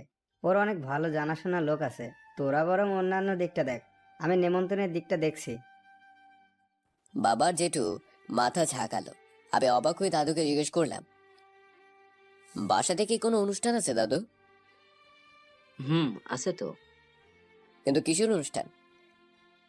তখন মা পিছন থেকে বলল, কিসের আবার বিয়ের অনুষ্ঠান? আমি হকচকিয়ে বললাম, বিয়ে? কার বিয়ে? কার আবার? আমাদের নীলার। কি, নীলা আপুর বিয়ে? হ্যাঁ, এতটা অবাক হচ্ছিস কেন? আমাদের মেয়ে যখন বড় হয়েছে তখন বিয়ে তো দিতেই হবে। কতদিন আর এভাবে বসিয়ে রাখবো? হ্যাঁ, তা ঠিক আছে, কিন্তু কার সাথে? তখন জেঠিমা বলল, আরে সেটা বড় কথা না, বড় কথা হলো নীলার ছেলেটাকে পছন্দ হয়ে গেছে। এতদিন কত সম্বন্ধ এলো কিন্তু নীলার কাউকে পছন্দ হয়নি, কিন্তু এবারে এক কথাই রাজি। আর নীলাকেও ছেলের মা বাবার খুব পছন্দ হয়েছে। তারা চাইছে যত দ্রুত সম্ভব নীলাকে তাদের ছেলের বউ করে নিতে। আর ছেলে? তুই ছেলে নিয়ে পড়ে আছিস কেন? তার মানে ছেলেরা কি নীলা আপুকে পছন্দ হয়েছে? আরে এমন কোনো ছেলে আছে যে আমাদের নীলাকে পছন্দ করবে না? তাছাড়া ছেলের মা বাবাও বলেছে যে আমাদের পছন্দ মানে ছেলের পছন্দ। কত ভালো ছেলে বল! আজকাল কি এমন ছেলে পাওয়া যায়? আমার নীলাটা খুব ভাগ্যবতী। আমি শিওর এই ছেলে আমার মেয়েকে অনেক ভালো রাখবে। ও। আমি মাথা নিচু করে আমার খাবার খেতে লাগলাম। বাকিরা নিজেদের মধ্যে কথা বলছে, কি হলো এটা? নীলাপুর বিয়ে ঠিক হয়ে গেছে আর নীলাপুর আছি। ভালোই, আমার তাতে কি? আমার এসব নিয়ে ভেবে কি করব? এসব বলে নিজেকে বোঝাচ্ছি ঠিকই, কিন্তু কোথায় যেন একটা অস্বস্তি অনুভব হচ্ছে। খাবার শেষে সোজা চলে এলাম, বিছানায় এসে চুপ করে বসে আছি। না, আসলে আমি ভুল ভাবছি। বারবার একই ভুল কেন করছি? আসলে এখানে এসে নীলাপুর ব্যবহারে আমি অনেক কিছুই ভেবেছিলাম। ভালোই হয়েছে, এত তাড়াতাড়ি ভুলটা ভেঙে গেছে। রুমে আর ভালো লাগছে না, তাই ছাদে চলে আসলাম। ছাদের মধ্যে এসে অন্যদিকে তাকিয়ে রইলাম। আবার সেই কষ্টটা নাড়া দিয়ে উঠলো। কেন সব ভাবতে লাগলাম? হঠাৎ ছাদের অন্যদিকে চোখ গেল। দেখি নীলা আপু ছাদের ব্যালকনিতে হেলান দিয়ে ফোন টিপছে। হয়তো আগে থেকে এখানে এসেছে, নয়তো বা আমার পরে। এলো তো এলোই, আমাকে দেখলোই না। ভেবেছিলাম আজকে নীলা আপুকে নিলয়ের ব্যাপারটা জিজ্ঞেস করব, কিন্তু এখন আর তা জানার ইচ্ছে নেই। জেনেই বা কি করবো? দেখে মনে হচ্ছে কারোর সাথে মন দিয়ে চ্যাটিং করছে। থাক, আর ডিস্টার্ব না করি। যেই ছাদ থেকে নিচে নামতে যাব তখনই নীলা আপু ডাক দিল আমাকে। মুখে দেখি হাসি লেগে আছে। বাহ, নিজের বিয়ের খবর শুনে এত খুশি? নীলা আপু আমার কাছে সেই হাসি মুখে জিজ্ঞেস করলো, কিরে, ছাদে কখন এলি? আবার চলেও যাচ্ছিস? এই তো হাওয়া খেতে এসেছিলাম। হাওয়া খাওয়া হয়েছে তাই রুমে যাচ্ছি, অনেক পড়া আছে। ও, তোর তো আবার কিছুদিন পর পরীক্ষা। যা পড়তে বস গিয়ে। কোনো সমস্যা হলে আমাকে বলবি। আচ্ছা। আমি এটা বলেই চলে এলাম। আমি ভেবেছিলাম যে আমাকে ডেকে কথা বলবে, এভাবে যে তাড়িয়ে দিবে তা ভাবেনি। মুখে কি হাসি দেখো! আরে বাবা, বিয়ে হতে যাচ্ছে তাতে কি? এত আদিক্ষেতা দেখানোর কি আছে? ফালতু। শেষ পরীক্ষাটা দিয়ে এসে দেখি বাড়িতে লোকজনের অভাব নেই, সবাই কাজ করছে। বাড়িটা সুন্দর করে সাজানো হচ্ছে আর কি, আর নানা রঙের বাতি দিয়ে সাজানো হচ্ছে। এই বাড়িটা বিয়ে বলে কথা। আমি এদিক ওদিক তাকিয়ে নিজের রুমে যাচ্ছিলাম। সবাই দিকে খুব ব্যস্ত। আমি কারো নজরে পড়লাম না। মনে হয় আজকে আমার শেষ পরীক্ষা ছিল, কিন্তু মনে হচ্ছে এমন কেউ এই বাসাতে নেই যে আমার পরীক্ষা কেমন হলো তা জিজ্ঞেস করবে। আমি নিজের রুমে এসে চুপচাপ বসে রইলাম। কিছুক্ষণ বসে থাকার পর আর ভালো লাগছে না, তাই ভাবছি যাই, ছাদে যাই, যদি একটু ভালো লাগে। কিন্তু বাইরে এসে দেখি ছাদে এক প্রকার জলসা চলছে। সবাই মিলে আড্ডা দিচ্ছে আর হাসাহাসি করছে। সবার মাঝখানে বসে আছে নীলা আপু। সেও সবার সাথে হাসছে। নীলা আপুর হাসির শব্দটা বরাবরই সুন্দর। সবার হাসির মাঝেও এই হাসিটা আলাদা করা যায়। কিছুক্ষণ সেখানে তাকিয়ে থেকে আবার নিজের রুমে চলে এলাম। এখন কি শান্তিতে ছাদেও যেতে পারবো না? রুমে এসে গালে হাত দিয়ে বসে আছি। মেজাজটাই খারাপ হয়ে যাচ্ছে বসে থাকতে থাকতে। ক্ষুধাও লাগছে অনেক। আসলে দুপুরে কিছু খাইনি। ক্ষুধার সহ্য করতে না পেরে নিচে চলে এলাম। নিচে এসেই আম্মুকে পেয়ে গেলাম। কার সাথে জানি কথা বলছে, তাই তার পাশে গিয়ে দাঁড়ালাম আর বলতে লাগলাম, মা মা মা ওই আন্টিটার সাথে কথা বলছে। আমি যে ডাকতেছি সেটা মনে হয় শুনতেই পাচ্ছে না। মা, এটা কি ধরনের ব্যবহার লাবিব? তুই দেখছিস না একজনের সাথে কথা বলছি? কিন্তু মা আমার খিদে। আমার কথাটা শোনার আগে আম্মু সেই আন্টির সাথে কথা বলতে বলতে হেঁটে চলে গেল। আর আমি হা হয়ে তাকিয়েছিলাম। এমনটাও আমার সাথে হবার ছিল? এতদিন আম্মু খাবার নিয়ে আমার পিছু পিছু ঘুরতো, আর আজকে আমি নিজে থেকে যাচ্ছি তবু পাচ্ছি না। মনে হচ্ছে না এটা আমার নিজের বাড়ি আর বাড়ির মানুষগুলো আমার আপনজন। সবাই আজকে এতটা ব্যস্ত যে আমাকে ভুলেই গেছে। কিছুক্ষণ ছন্নছাড়া হয়ে এদিক সেদিক ঘুরলাম, যদি আমার মুখ দেখে কারোর মায়া হয় আর কি। না, একে তো খালি পেট, তার উপর আবার এই কোলাহল। ভালো লাগছিল না, তাই আমার নিজের রুমে চলে এলাম। তখন হঠাৎ লাবিব, নীলাপুর কণ্ঠ শুনে হকচকিয়ে উঠে বসে পড়লাম। উঠেই নীলাপুর দিকে হা করে তাকিয়েছিলাম। নীলাপু এখন বউ সাজে আছে, শুধু ঘোমটাটাই নেই মাথায় তার। অনেক সুন্দর লাগছে এই সাজে তাকে। মন চাচ্ছে অপলক তাকিয়ে থাকি। পরক্ষণে মনে হলো একটু পর ওর বিয়ে, তাই এসব ভেবে লাভ নেই। চোখ নামিয়ে জিজ্ঞেস করতে যাব আমার রুমে কেন। তার আগে নীলাপু বলল, লাবিব তোর পরীক্ষা কেমন হলো? আমি অবাক হয়ে মাথা ঝাঁকালাম, এটা জানার জন্য যে সে এই সময় এখানে কেন। আচ্ছা, তোর সাথে আমার একটা গুরুত্বপূর্ণ কথা ছিল। কি কথা বলুন। আসলে কি করে যে বলবো। সমস্যা নেই, বলেন। আসলে আরে নীলা, তুই এখন এখানে কি করছিস? দরজার কাছ থেকে মা এই কথাটা বলল। মার দিকে তাকাতেই নীলা আপু চমকে উঠল আর বলল, আসলে ওর সাথে আমার কিছু কথা বলার ছিল, সেই জন্যই। এখন আবার কি কথা তোর? পরে অনেক সময় পাবি কথা বলার জন্য, তখন বলিস। এখন যা, নিজের রুমে যা। নীলা আপু আর কিছু না বলে আমার দিকে একবার তাকিয়ে মাথা নিচু করে চলে গেল। তখন মা আমার দিকে তাকিয়ে একটা হাসি দিয়ে বলল, নে, জলদি এগুলো পরে রেডি হয়ে নে। আমি মার হাতের দিকে তাকিয়ে দেখি বড় শেরওয়ানি আর পায়জামা। আমি অবাক হয়ে মার দিকে তাকালাম। তখন মা একটা মুচকি হাসি দিল। মায়ের সেই হাসিতে যেন আমি আমার সব উত্তর পেয়ে গেলাম। সাথে সাথে আমি আবেগে মাকে জড়িয়ে ধরলাম। তখন মা আমার কপালে একটা চুমু দিয়ে বলল, জলদি রেডি হয়ে নিচে চলে আয়, সবাই অপেক্ষা করছে। মা চলে যাওয়ার পর নিজে নিজেই হাসতে লাগলাম। তার মানে এতদিন বাসার সবাই আমার সাথে গেম খেলছিল, আর নীলাও কম কিছু করেনি। আমি এতদিন বোকার মতো অসহায় হয়ে সবকিছু সহ্য করে গেছি। এখন আমি নীলার পাশে বরের বেশে বসে রয়েছি। কখনো ভাবতেও পারিনি এই দিনটা আসবে। অন্যান্য লোকেরা আমাদের সামনে বসে আছে, আর আমার নিকটে বসে আছে কাজী। এক ধরনের অসাধারণ অনুভূতি হচ্ছে। স্বপ্নের ভাবতে পারিনি নীলা আর আমার বিয়ে হবে। কাজী সাহেব নিজের কাজ করে যাচ্ছেন।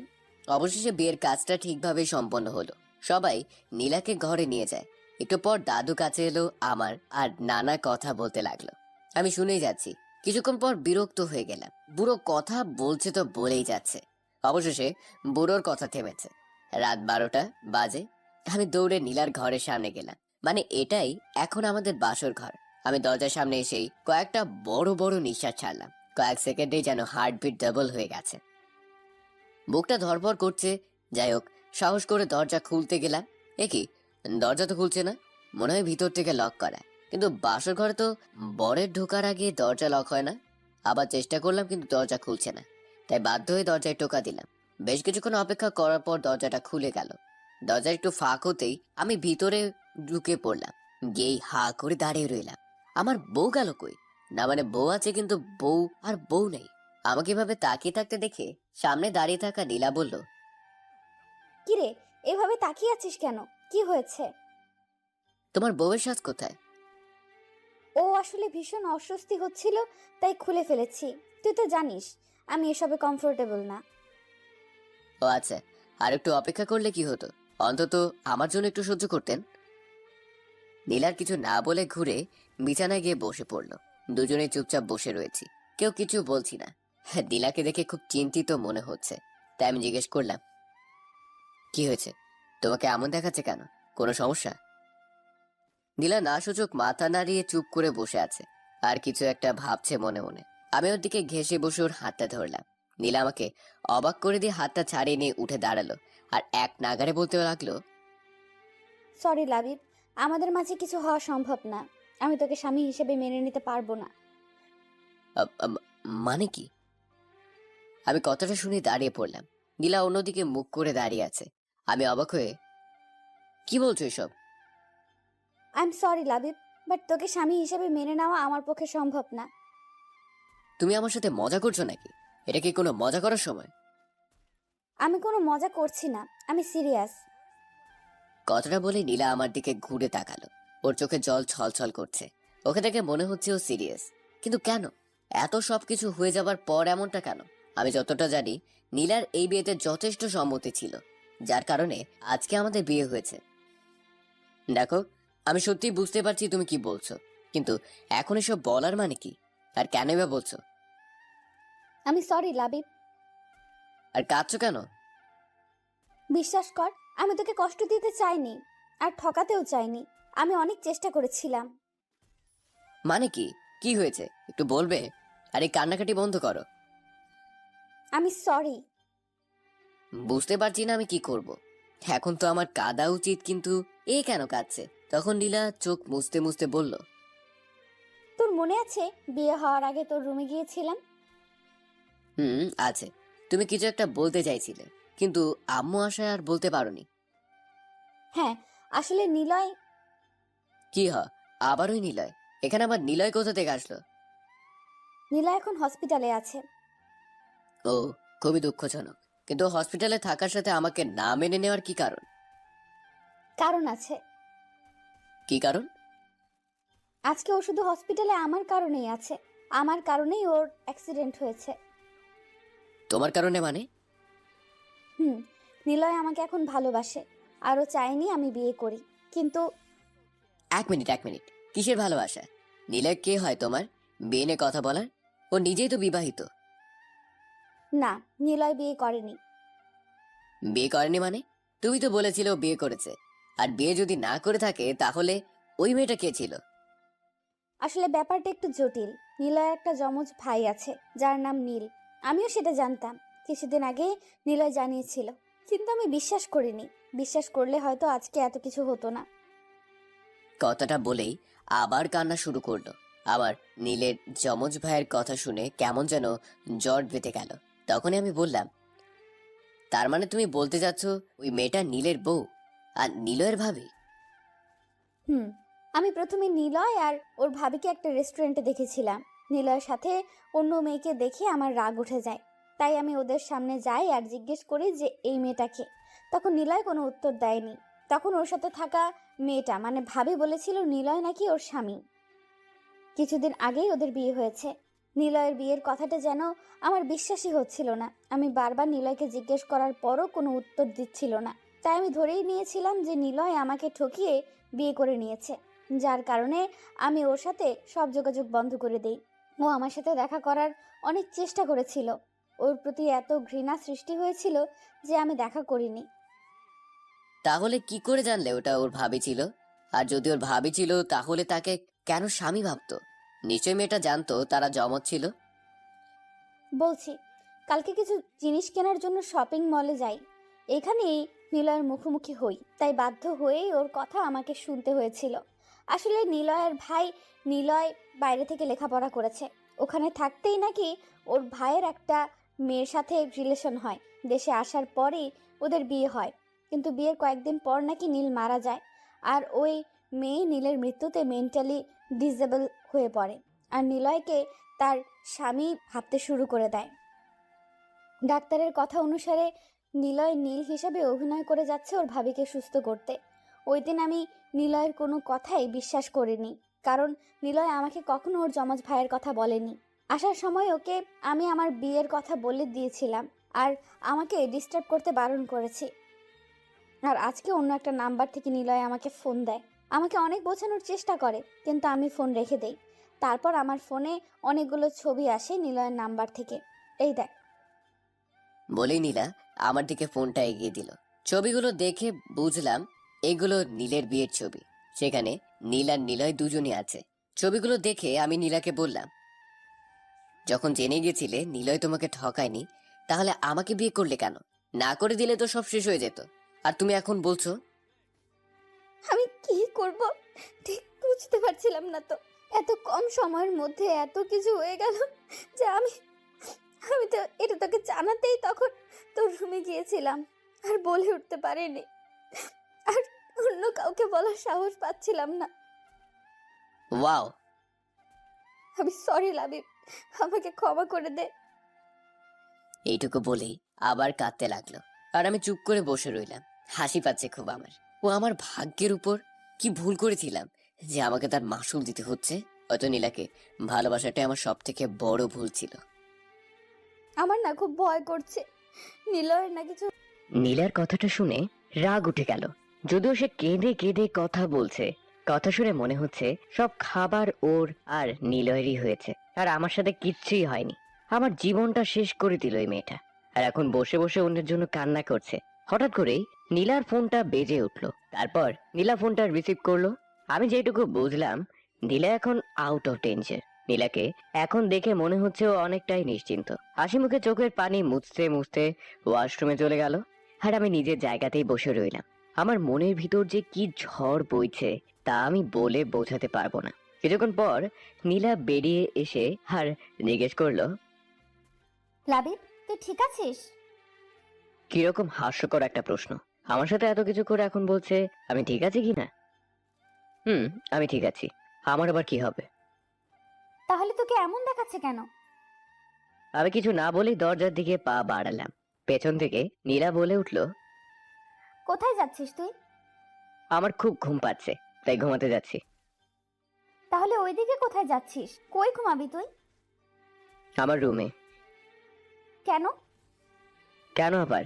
এটা তো তোমার রুম। একটু পর তুমি এটাই বলবে যে তুই আমার সাথে ঘুমাতে পারবি না, তাই আমি নিজে থেকেই চলে যাচ্ছি। তুই এভাবে কথা বলছিস কেন? কেউ যদি জানতে পারে তুই অন্য রুমে ঘুমিয়েছিস, তাহলে সবাই কি ভাববে? যেটা ভাবা সেটাই ভাববে। আর এখানে কে কি ভাবলো তাতে কি আসে যায়? আজ হোক বা কাল হোক, সবাই তো জানতেই পারবে। লাবিব, আমি সত্যিই অনেক সরি। তোর সাথে যা হয়েছে তা ঠিক নয়। বিশ্বাস কর, আমি বুঝতে পারছি তোর ভেতরে কি চলছে। এই মুহূর্তে নীলার এইরকম কথাগুলো শুনতে কষ্ট হচ্ছে, খুব রাগও হচ্ছে ওর উপর। তাই নীলার কোনো কথা না শুনে আবার দরজার দিকে পা বাড়াতেই নীলা পেছন থেকে হাত টেনে ধরলো। নীলা আমার হাত ধরতে এতক্ষণে দমিয়ে রাখা রাগটা বেরিয়ে গেল। তাই ঘুরে একটা থাপ্পড় মেরে দিলাম। নীলা থাপ্পড়টা সামলে ওঠার আগেই ওকে দেয়ালের সাথে চেপে ধরলাম। হঠাৎ করে নীলা আমার এমন রাগ দেখে ভয় চুপসে গেল। ভয়ত কণ্ঠে বলল, কি করছিস তুই? তোমার আমাকে কি মনে হয় পুতুল?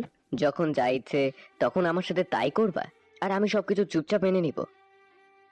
আমি সরি। আর কি বলবো, কিছুই বলার নেই। তাই নীলাকে ছেড়ে দিয়ে ব্যালকনিতে চলে এলাম। বাইরে অনেক ঠান্ডা বাতাস বইছে, আর কিছুক্ষণ পর বৃষ্টি শুরু হলো। বাতাসের ঝটকায় বৃষ্টির ফোঁটা আমার পুরো শরীর এসে পড়ছে। কোনো সময় হলে দৌড়ে এতক্ষণে রুমে চলে যেতাম, কিন্তু আজ এখানে দাঁড়িয়ে দাঁড়িয়ে ভিজছি। খুব ভালো লাগছে এখানে দাঁড়িয়ে থাকতে। যতবারই নীলাকে নিজের করে নেওয়ার চেষ্টা করছি, ততবারই এমন হয়েছে। আমার সব ভাবনা চিন্তা আশা আকাঙ্ক্ষা বরাবরই ভেঙে গেছে। হঠাৎ খেয়াল হলো নীলা পেছন থেকে ডাকছে। এই লাবিব, এইভাবে দাঁড়িয়ে আছিস কেন? ভিজে যাচ্ছিস তো। ভেতরে আয়। কি বললাম শুনতে পাচ্ছিস না? আমি ঘুরে দাঁড়াতেই নীলা আমার হাত ধরে রুমের মধ্যে নিয়ে গেল। এতক্ষণে আমার খেয়াল হলো যে আমার মাথা আর সামনের দিকটা বৃষ্টিতে ভিজে একাকার হয়ে গেছে। তখন নীলা বলছে, দেখেছিস কি অবস্থা করেছিস? ভিজে তো একাকার হয়ে গেছিস। আমি এতগুলো ডাক দিলাম, তুই যেন শুনতেই পেলি না। ইস, কি অবস্থা! এখন যদি জ্বর এসে পড়ে তখন কি করবি? তুইও না। দাঁড়া, আমি তোয়ালেটা আনছি। ও তোয়ালে এনে আমার মাথা মুছে দিল। আমি শুধু অবাক হয়ে ওর দিকে তাকিয়ে রইলাম। তারপর ও বলল, নে, এবার ওয়াশরুমে গিয়ে জলদি চেঞ্জ করে নে, তা না হলে পরে সমস্যা হবে। তারপর আমি চেঞ্জ করে বাইরে আসতে নীলা বলল, যা এখন গিয়ে বিছানায় শুয়ে পড়। কিন্তু আমি তা না করে নীলার মুখের দিকে তাকিয়ে বসে রইলাম। এটুকু সময়ের মধ্যে কি করে স্বাভাবিকভাবে কথা বলছে আমার সাথে। তারপর নীলার ডাকেই বিছানায় আসলাম। বিছানায় আসার পর আশেপাশে খুব সুন্দর করে সাজানো হয়েছে খাটটা দেখতে পেলাম। আমি সাথে সাথে খাট থেকে নেমে পড়লাম। আমাকে এভাবে নামতে দেখে নীলা বলল, কিরে নেমে পড়লি কেন? ঘুমাবি না? আমার ঘুম নিয়ে আপনাকে চিন্তা করতে হবে না। মানে হঠাৎ করে কি হলো তোর? কিছু না। আর আপনার খাটে আপনি ঘুমান, আমার ঘুম নিয়ে আপনাকে মাথা খাটাতে হবে না। তাহলে তুই কোথায় ঘুমাবি? চিন্তা করবেন না, আমি এখন বাইরে গিয়ে আপনাকে কোনো রকম বিপদে ফেলবো না। এরপর আমি সামনের সোফাতে গিয়ে শুয়ে পড়লাম। নীলাও আমার কথা শুনে চুপ করে দাঁড়িয়ে আছে। কিছুক্ষণ পর নীলা এসে আমাকে নরম সুরে বলল, লাবিব, আই লাবিব, শুনছিস? বলেন, কি বলবেন? তুই কি আমার উপর রেগে আছিস? না। দেখ, আমি তোকে কষ্ট দিতে চাইনি, কিন্তু কি থেকে কি হয়ে গেল। আমার ঘুম পেয়েছে, দয়া করে ঘুমোতে দিন। কথাটা বলে আমি অন্যদিকে মুখ করে ঘুমিয়ে পড়লাম। সকালে দরজার বাইরে কারো একটা ডাকে ঘুম ভেঙে গেল। চোখ খুলতেই দেখলাম আমার শরীরে একটা চাদর দেয়া। আমি বুঝলাম নীলা দিয়েছে। তখন নীলার দিকে চোখ পড়তেই দেখি ও এই মাত্র ঘুম থেকে উঠলো। তড়িঘড়ি করে দরজা খুলতে গেল। আমি আবার আমার মতো চোখ বন্ধ করে শুয়ে রইলাম। আর কিছুক্ষণ পর নীলা আমাকে ডাকতে লাগলো। নীলার হাত আমার কপালে অনুভব করতেই সোজা আমি উঠে পড়লাম। একটা মিষ্টি হাসি দিয়ে বলল, যাক, জ্বরটা মনে হয় নেমে গেছে। আমার জ্বর আসছিল? আসছিল তো, রাতে বেশ ভালোই জ্বর এসেছিল। ও, রাতেই বুঝেছিলাম যে তোর জ্বর আসবে, তাই আর ঘুমোইনি। কেন ঘুমোনি কেন? আমি ঘুমালে তোর জ্বরটা কি কমতো নাকি? আমার জন্য আপনাকে রাত জাগতে বলেছি নাকি? এছাড়া এই জ্বর আমার কাছে নতুন কিছু না। আরে এটা কি ধরনের কথা? তোকে ওভাবে কষ্ট পেতে দেখবো নাকি? ও আচ্ছা, আমার কষ্ট নিয়ে আপনি এতটা ভাবেন? অনেক ধন্যবাদ আপনাকে। নীলা আমার কথার খোঁচাটা বুঝতে পেরে চুপ করে মাথা নিচু করে বলল, এভাবে বলছিস কেন? আমি তো ইচ্ছে করে তোর সাথে এমনটা করিনি। তো একবারও বলিনি আপনি ইচ্ছে করে এমনটা করেছেন। এটা আমার ভাগ্যে ছিল, আপনার কোনো দোষ নেই। লাবিব দেখ, আমরা চাইলে কিন্তু ব্যাপারটা সহজ করতে পারি। আপনার কাছে এই ব্যাপারটা যতটা সহজ মনে হচ্ছে, আমার কাছে এই ব্যাপারটা ততটাই কঠিন। অবশ্য আপনি এটা বুঝবেন না, বুঝলে হয়তো এমনটা আমার সাথে হতো না। লাবিব, আপনি চিন্তা করবেন না, আর আপনি নিশ্চিন্ত থাকতে পারেন যে আমি আপনাকে কখনো আটকাবো না, আর আটকানোর চেষ্টাও করব না। আপনি যখনই চান তখনই আপনি নিলয়ের কাছে যেতে পারেন। আর একটা কথা, ভবিষ্যতে আমার প্রতি আর দয়া দেখাতে আসবেন না, ওইটা আরো বেশি কষ্ট দেয়। নীলা কিছু বলতে চাচ্ছিল, কিন্তু আমি সোজা ওয়াশরুমে চলে আসলাম। ফ্রেশ হয়ে আসতে নীলা বলল, আমাদের নিচে যেতে বলে গেছে, তুই দাঁড়া, আমি আসতেছি। তারপর নাস্তা করে ড্রয়িং রুমে বসে আছি বাকি সবার মতো। বাকি সবাই বলতে দাদু আর জেঠুই বসে আছে। বাবা অফিসের জন্য বেরিয়ে গেছেন। আমি ফোন টিপছিলাম। বেশ কিছুক্ষণ পর দুদু আমাকে বলে উঠলো, তা দাদু ভাই, কালকে তো তোমার পরীক্ষা ছিল। হুম। আসলে কালকে সবকিছু নিয়ে ব্যস্ত থাকার কারণে তোমাকে জিজ্ঞেস করতেই পারিনি।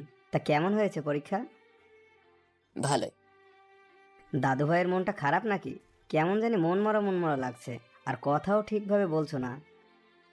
না দাদু, তেমন কিছু না। আসলে কাল রাতে ঘুম হয়নি তাই। দাদু কথাটা শুনেই কাশতে লাগলো। জেঠু খবরের কাগজটা পড়ার জন্য বড় করে ধরলেন মুখের উপর। রোমান্টি মানে কাজের লোক চা দিতে এসেছিল। আমার কথাটা শুনে ফিক করে হাসি দিয়ে চলে গেল। আমি হঠাৎ করে সবার এমন আচরণের কোনো হেতু খুঁজে পেলাম না। তখন চায়ের কাপটা হাতে নিয়ে একটা চুমুক দিয়েছি। আবার রুমি আন্টি এসে আমাকে বলল যে নীলা নাকি আমাকে ডাকছে রুমের মধ্যে। আজব, এই মহিলা খালি হাসে কেন? এবার সোজা উপরে রুমে চলে এলাম। এসে দেখি নীলা ড্রেসিং টেবিলের সামনে বসে চুল আঁচড়াচ্ছিল। তখন আমি কাছে গিয়ে বললাম, আপনারা কি ডাকছিলেন? আসলে আমি একটু বের হব। সেটা আমাকে এভাবে ডেকে বলার কি আছে? আপনার ইচ্ছে হয়েছে আপনি যাবেন। না, আসলে তোকেও আমার সাথে যেতে হবে। আমার কেন যেতে হবে? না, আমি তো এখন হুট করেই বাড়ির বাইরে বের হতে পারি না, তুই সাথে গেলে ভালো হতো। কিন্তু যাবেন কোথায়? হসপিটালে। আসলে হয়েছে, আমি বুঝতে পেরেছি, আর বলতে হবে না। তারপর আমি রেডি হয়ে নীলার দেওয়ার ঠিকানা অনুযায়ী হসপিটালে গেলাম। কিন্তু এখানে আসার পরই নীলা আমাকে অবাক করে দিয়ে আমি গাড়ি থেকে নামার আগে সে দৌড়ে হাসপাতালের ভেতরে চলে গেল। মনে হচ্ছে আমার কথা ভুলেই গেছে। নীলা চলে যাওয়ার পর আমি গাড়িতেই বসে রইলাম। ভেবেছিলাম ওর সাথে ভিতরে যাব, কিন্তু আমার সাথে যে এমন ব্যবহার করবে ভাবতেও পারিনি। যাকে আমার ওখানে যাওয়ার কোনো শখ নেই। বেশ খানিকটা সময় গাড়িতে বসে থাকার পর খুব বোর লাগছে, তাই একটু বাইরে বের হয়ে আশপাশটা দেখছিলাম। তখন দেখি নীলা বেরিয়ে আসছে। এতদিন পর দেখা, অথচ এত তাড়াতাড়ি বেরিয়ে এলো। পরক্ষণে দেখি নীলা তার চোখ মুছতে মুছতে এদিকে আসছে, মনে হচ্ছে কান্না করছে। নীলা সোজা এসে গাড়িতে ঢুকে পড়লো, তাই আমিও গাড়িতে এসে বসলাম। উঠে দেখি নীলার কান্না বেড়ে গেছে। কিছুক্ষণ বসে বসে ওর কান্না দেখার পর জিজ্ঞেস করলাম, এভাবে কাঁদছেন কেন? নীলা ভাইকে ঠিক নেই? না, ও একদম ঠিক আছে। ডাক্তার বলেছে ও অল্প কিছুদিন পর বাড়িও যেতে পারবে। এটা তো একটা ভালো খবর। তাহলে কাঁদছেন কেন? আমি এত সুন্দর করে রিকোয়েস্ট করলাম, তবুও নিলয়ের সাথে আমাকে দেখা করতে দিল না। ওই মেয়েটা, মানে ওর ভাবি, ও, আমাকে ভেতরে ঢুকতে দিলই না। কত করে বললাম তবুও। ওই মেয়েটা ওর পাশে বসে আছে আর বলেছে ওর স্বামীকে নাকি ও দেখে রাখতে পারে। আমাকে ওখান থেকে তাড়িয়ে দিল। তারপর নিলয়ের বাবাও বলল চলে যেতে। উনি নাকি চান না হসপিটালে কোনো ঝামেলা করতে। আমি কি ওখানে ঝামেলা করতে গিয়েছিলাম নাকি? আমাকে একবার নিলয়ের সাথে দেখা করতে দিলেই তো আমি চলে আসতাম। নীলা আর কিছু বললো না। আমি গাড়ি নিয়ে সোজা হসপিটাল ত্যাগ করলাম। নীলা কিছুক্ষণ নিজের মতো কেঁদে জানালায় হেলান দিয়ে বসে আছে। আমিও গাড়ি চালাচ্ছি, কেউ আর কোনো কথা বলিনি। আজকে নীলার কান্না থামানোর কোনো চেষ্টাই আমি করিনি। জানি না কেন, হয়তো এখন ওর কষ্টে আমার আর কষ্ট হয় না। অতঃপর বাড়িতে এসে পড়লাম। দেখি নীলা জানালাতে হেলান দিয়ে ঘুমিয়ে পড়েছে, কিন্তু ওকে ডাক দিতে গিয়েও ডাক দিতে পারলাম না। ওর ঘুমন্ত চেহারায় কেমন অদ্ভুত একটা মায়া আছে। একবার তাকালেই তাকিয়ে থাকতে মন চায়। এভাবে কেটে গেল কিছুক্ষণ। আমার ফোনের শব্দে নীলার ঘুম ভেঙে গেল। আমিও সাথে সাথে অন্যদিকে তাকালাম। একটু স্বাভাবিক ভাবে এনে কলটা ধরলাম, আর নীলা আমার দিকে তাকিয়ে থেকে বাড়ির ভিতর চলে গেল। বিকালের দিকে অফিস থেকে ফিরছিলাম। আপনাদের তো বলাই হয়নি, আমি আমাদের অফিসে বাবার দাদুর কথায় জয়েন করেছি। হঠাৎ একটা পার্কের সামনে নীলাকে দেখতে থেমে গেলাম। খুব বিচলিত দেখাচ্ছিল নীলাকে। দেখে মনে হচ্ছে কারো জন্য অপেক্ষা করছে আর বারবার কাকে যেন ফোন করছিল, আর প্রত্যেকবার বিরক্তি নিয়ে ফোনটা কান থেকে নামিয়ে নিচ্ছিল। আমি ভাবলাম ওর হয়তো কোনো সমস্যা হয়েছে, তাই গাড়ি থেকে নেমে ওর দিকে এগোতে গিয়েই আবার থেমে গেলাম, কারণ নীলা এসে ওখানে উপস্থিত হয়েছে। হয়তো সে এতক্ষণ তার জন্য অপেক্ষা করছিল। নিজের উপরেই রাগ হলো। শুধু শুধুই ওখানে যাচ্ছিলাম। আমি কেন যে ভুলে যাই, তাই আমি গাড়ি স্টার্ট দিয়ে বাসার দিকে চলে এলাম, এদেরকে পিছনে ফেলে। আসলে আমার আর নীলার বিয়ের প্রায় 2 মাস হয়ে গেছে। এই 2 মাসে আমরা নিজেদের মতো গুছিয়ে নিয়েছি। এখন আর কোনো প্রবলেম হয় না। মানে প্রথমে প্রবলেম হতো নীলার সাথে এভাবে থাকতে, আবার পরিবারের সামনে ভালো বউ বরের নাটক করতে। এখন আমরা যে যার ইচ্ছে মতো লাইফ স্পেন্ড করছি। মানে একসাথে একই ঘরে থাকি, কিন্তু কেউ কারো লাইফ নিয়ে কথা বলি না। আমি যথারীতি আমার পড়াশোনা চালিয়ে যাচ্ছি, এর মাঝে মধ্যে অফিস। এক কথায় সবসময় নিজেকে ব্যস্ত রাখছি। নিজে যদি ব্যস্ত থাকি তাহলে অন্যের লাইফ নিয়ে মাথা ঘামানোর কোনো প্রশ্নই আসে না। আর নীলাও আছে নিজের মতো। ওর ফাইনাল ইয়ারের এক্সাম দিয়েছে কিছুদিন আগে। নিলয় হসপিটাল থেকে ছাড় পেয়েছিল 15 দিন আগে। আর নিলয়ের সম্পর্ক ঠিক আগের মতোই ভালো হয়ে গেছে। ওরা যেমন প্রেমিক প্রেমিকা ছিল ঠিক তেমনই আছে। নিয়মিত দেখা, কথা, ফোনে কথা বলা সব ঠিকঠাকই চলছে। আদিবাকে মানে নিলয়ের ভাবিয়ে নিয়ে যে সমস্যা হতো তা এখন আর হয় না, কারণ নীলা তো সব জেনে গেছে। জানি না ওরা এখন কিসের অপেক্ষা করছে। বিয়ে করে নিলেই তো পারে। এটা আমি একেবারে জন্যই মুখ টুপিয়ে যেতাম। এসব নাটক আর ভালো লাগছে না। আসলে এটা পারলে ওরা এতদিনে করেই ফেলতো, কিন্তু আইনের কারণে পারছে না। আগে তো আমার থেকে ডিভোর্স নিতে হবে, আর 6 মাস না হলে ডিভোর্সটা হবে না। এক কথায় 3 জনই ঝুলে আছি সময়ের বাঁধনে। সময় শেষ হলে সবাই মুক্তি। রুমে থেকে ফ্রেশ হয়ে বিছানায় বসলাম।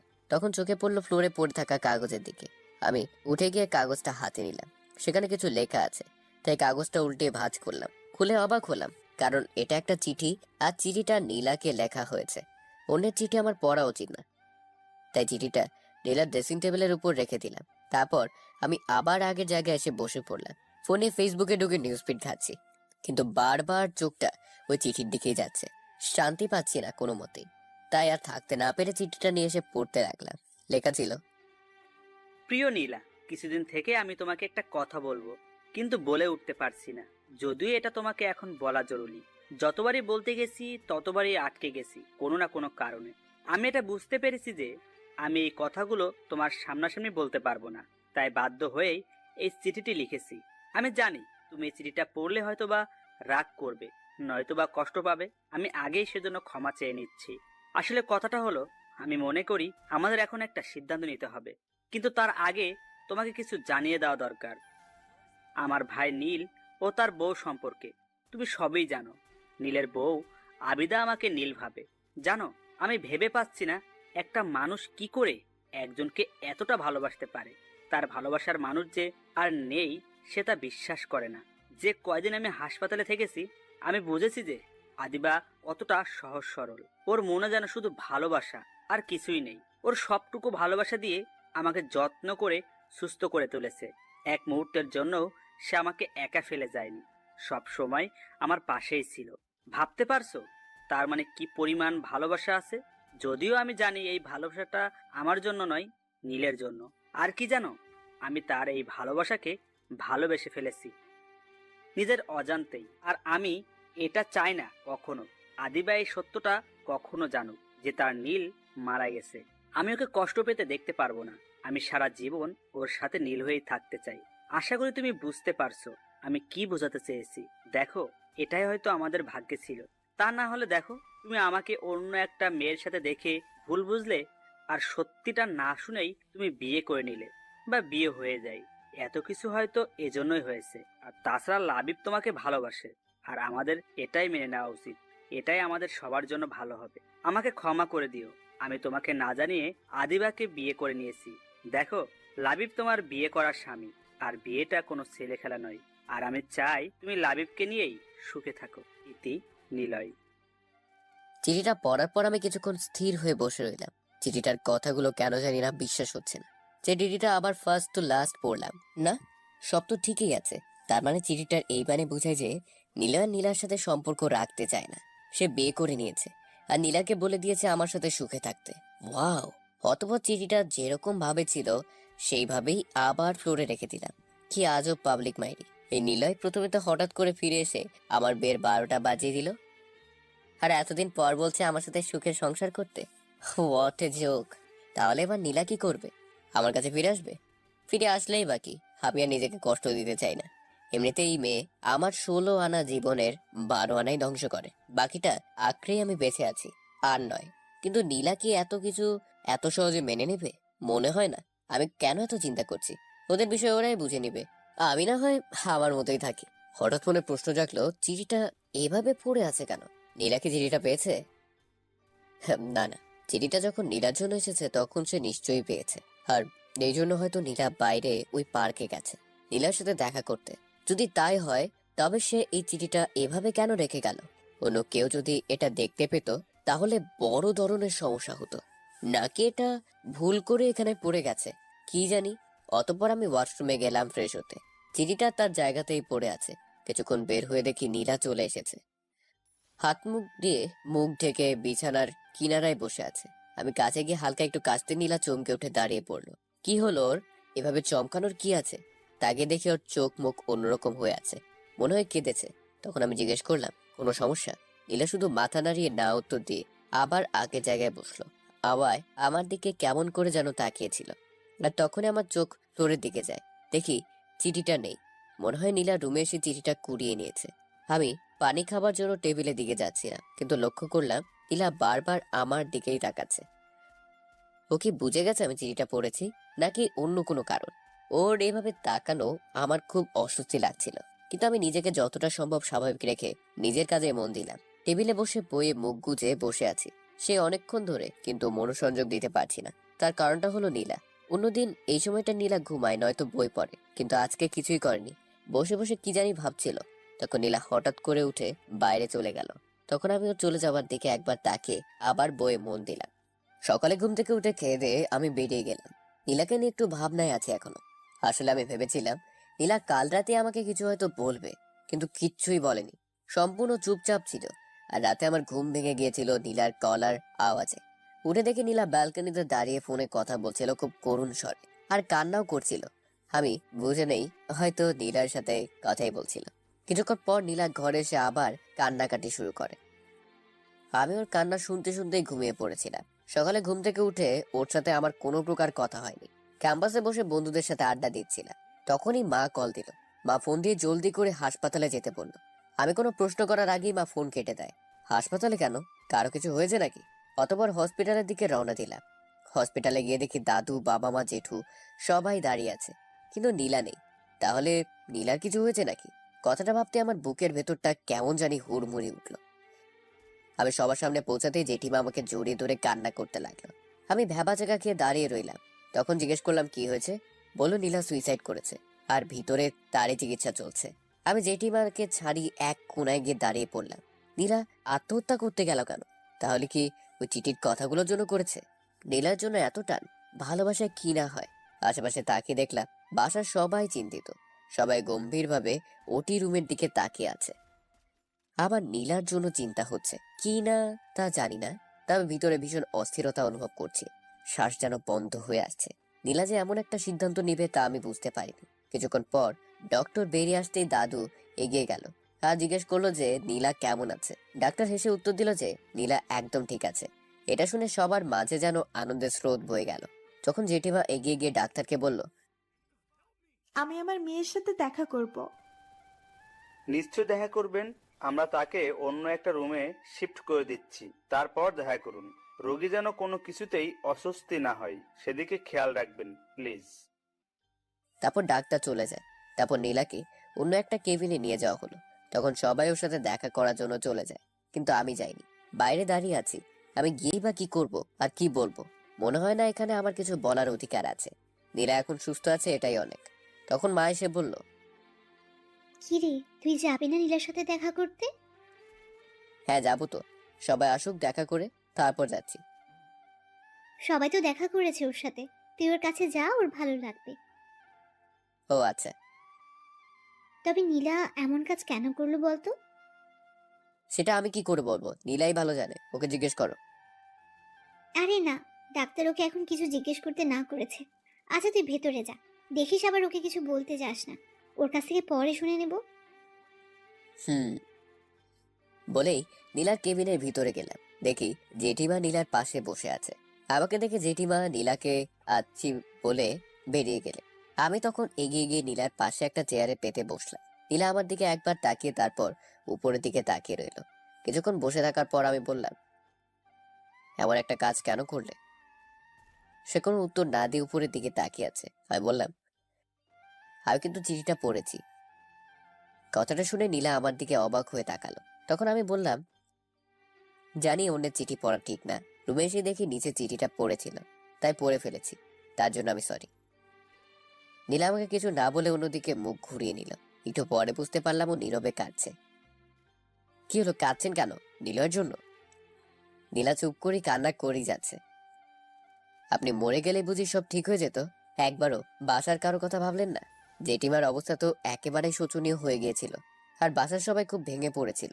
শত হলেও আপনি বাড়ির একমাত্র মেয়ে, বলতে গেলে সবার চোখের মণি। সবার তো কষ্ট হবে, তাই না? আর তুই? আমার আবার কি হবে? সবার মতো আমারও একটু চিন্তা হচ্ছিল আর কি।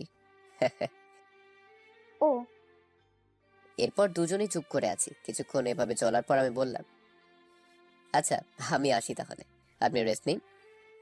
নীলার কোনো উত্তরের অপেক্ষা না করে সেখান থেকে বেরিয়ে এলাম। লাবিব দাঁড়া, তোকে একটা কথা বলার ছিল। আমি রাতের খাবার খেয়ে উপরে যাচ্ছিলাম, তখনই পিছন থেকে মা ডাক দিয়ে বলল। তখন আমি দাঁড়িয়ে গিয়ে বললাম, বলো। তুই আগে এখানে এসে বস, তারপর বলছি। তাকে দেখি বাসার সবাই সোফাতে গিয়ে বসে আছে। কি ব্যাপার, সবাই একসাথে বসেছে, তাও আবার আমাকে ডেকে বলছে কথা আছে। তখন আমি গিয়ে সবার সামনে দাঁড়িয়ে পড়লাম। সবার চেহারা ভীষণ গম্ভীর। তখন বাবা বলল, দেখ লাবিব, আমরা ঠিক করেছি তুই নীলাকে নিয়ে অন্য কোথাও ঘুরতে যা। আসলে মেয়েটা কিছুদিন আগে এমন একটা ঘটনা ঘটালো, তারপর বাসাতে এসে এত কিছু হয়েছে, অথচ কারোর সাথে তেমন কথা বলছে না, সারাক্ষণ ঘরে বসে থাকে। তাই আমাদের মনে হয় অন্য কোথাও ঘুরে আসলে ওর মন ভালো হয়ে যাবে। তা না হলে এমন ভাবে আর কতদিন। কিন্তু এখন আমি কি করে যেতে পারি? সামনে আমার পরীক্ষা, একটাও ক্লাস মিস করা যাবে না। এ কদিন ক্লাস না করলে কিছুই হবে না। মা, তুমি বুঝতে পারছো না, আমার আচ্ছা, তোর কি ক্লাস নীলার থেকে বেশি জরুরি?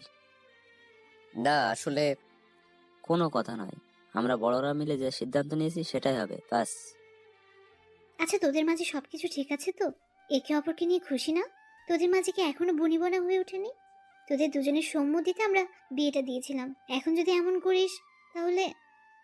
আরে মা, সবকিছু ঠিক আছে, কোনো সমস্যা নেই। আমি তো শুধু অনেক হয়েছে, তোমরা দুইজন কিছুদিনের জন্য ঘুরতে যাচ্ছ, এটাই ফাইনাল। আচ্ছা ঠিক আছে, আগে তোমরা নীলাকে জিজ্ঞেস করে দেখো সে যাবে কিনা। তারপর আমি ওখান থেকে চলে এলাম। আসলে নীলা হাসপাতাল থেকে বাসায় ফিরেছে আজ থেকে এক পক্ষকাল হতে চললো। নীলা এখন সুস্থ, তবুও বাসার সবাই ওকে নিয়ে টেনশনে আছে। কারণ নীলা বাসা ফেরার পর থেকে ভীষণ চুপচাপ থাকে, আর এই কয়দিনেও বাসা থেকে বের হয়নি। আর বাসার সবার মনে একটা প্রশ্নই রয়ে গেছে, যে নীলা এমন কাজ কেন করতে গিয়েছিল, কি এমন কষ্ট আছে ওর। মা তাকে জিজ্ঞেস করেছিল একবার, তবে কিচ্ছু বলেনি। টেবিলের খাবার টেবিলে রেখে সে উঠে গিয়েছিল, তাই আর কেউ তাকে কিছু জিজ্ঞেস করেনি। আর আমার সাথেও নীলা তেমন কথা হয়নি। আমি নিজে থেকে কখনো কিছু বলতে যাই না। কয়েকবার নীলা কিছু বলতে এসেছিল, তখন আমি এড়িয়ে গিয়েছিলাম। তবে একটা বিষয় আমাকেও কিঞ্চিত ভাবাচ্ছে, এই কয়েকদিনে নীলার চেহারা অনেকটাই ভেঙে গেছে। আমি ডুবে না গিয়ে ছাদে গেলাম। এটা আমার এখন অভ্যেস, রাতের খাবার খেয়ে ছাদে আসা। ছাদে রাতের পরিবেশটা খুব ভালো লাগে আমার। আজকে বেশিক্ষণ ছাদে দাঁড়ালাম না, নিজের রুমে চলে এলাম। এসে দেখি মা রুমে নীলার সাথে কথা বলছিল। হয়তো আমাকে দেখে থেমে গেল। আমাকে দরজায় দাঁড়িয়ে থাকতে দেখে মা বলল, এতক্ষণ কোথায় ছিলি তুই? ছাদে ছিলাম। কেন, কোনো কাজ ছিল? এই রাতের বেলা তুই ছাদে কি করছিলি? নীলা একা একা রুমে বসে আছে। আমি কিছু বললাম না, চুপ করে আছি। তখন মা নীলাকে বলল, কি বললাম বুঝতে পারছিস তো? কাল সকালে আমাকে জানাবে কিন্তু। তাহলে আমি এখন যাই। মা চলে যাবার পর আমি আমার টেবিলে বসে পড়লাম। তখন নীলা পেছন থেকে বলল, কাকিমা বলছিল আমাদের দুজনকে কোথাও ঘুরতে পাঠাতে চায়। জানি, আমাকে একটু আগেই বলেছে। আর আমাকে বলল তোর সাথে কথা বলতে, কোথায় যাই তা কালকে জানাতে। কিন্তু তার আগে আমি জানতে চাই তুই কি যেতে রাজি আছিস? এখানে আমার যেতে চাওয়া না যাওয়ার কোনো কথা নেই। আমাকে চাইলেও যেতে হবে আর না চাইলেও যেতে হবে। সবাই আপনার কথা ভেবে এই প্ল্যানটা করেছে, অতএব এটা আপনার সিদ্ধান্তের উপর নির্ভর করছে। কেন, তুই কি যেতে চাস না? আমি তো বললামই, এখানে আমার মতামত তো ইম্পর্টেন্ট না। আপনি যেতে চাইলে আমাকেও যেতে হবে। তার মানে তুই যেতে চাস না? দেখুন, আমি একবারও বলিনি যে আমি যেতে চাই না। তুই এভাবে কথা বলছিস কেন? আমি কয়েকদিন থেকে লক্ষ্য করছি তুই আমাকে এড়িয়ে চলছিস। আমি কিছু বলতে গেলেই তুই কোনোভাবে সরে যাচ্ছিস। তুই কি আমাকে ইগনোর করছিস? আপনার হয়তো কোথাও একটা ভুল হচ্ছে। আমি আপনাকে ইগনোর করতে যাব কেন? আমার সে যোগ্যতা আছে নাকি?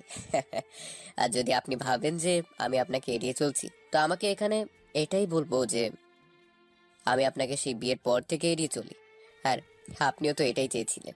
আমাদের মাঝে তো এমনটাই কথা হয়েছিল, কেউ কারো ব্যাপারে কোনো কথা বলবো না, আর যে যার মতো থাকবো। সময় হলে একে অপরকে মুক্ত করে দিব। আমি তো সেটাই মেনে চলছি। আর আজকে আপনার মনে হচ্ছে যে আমি আপনাকে এড়িয়ে চলি?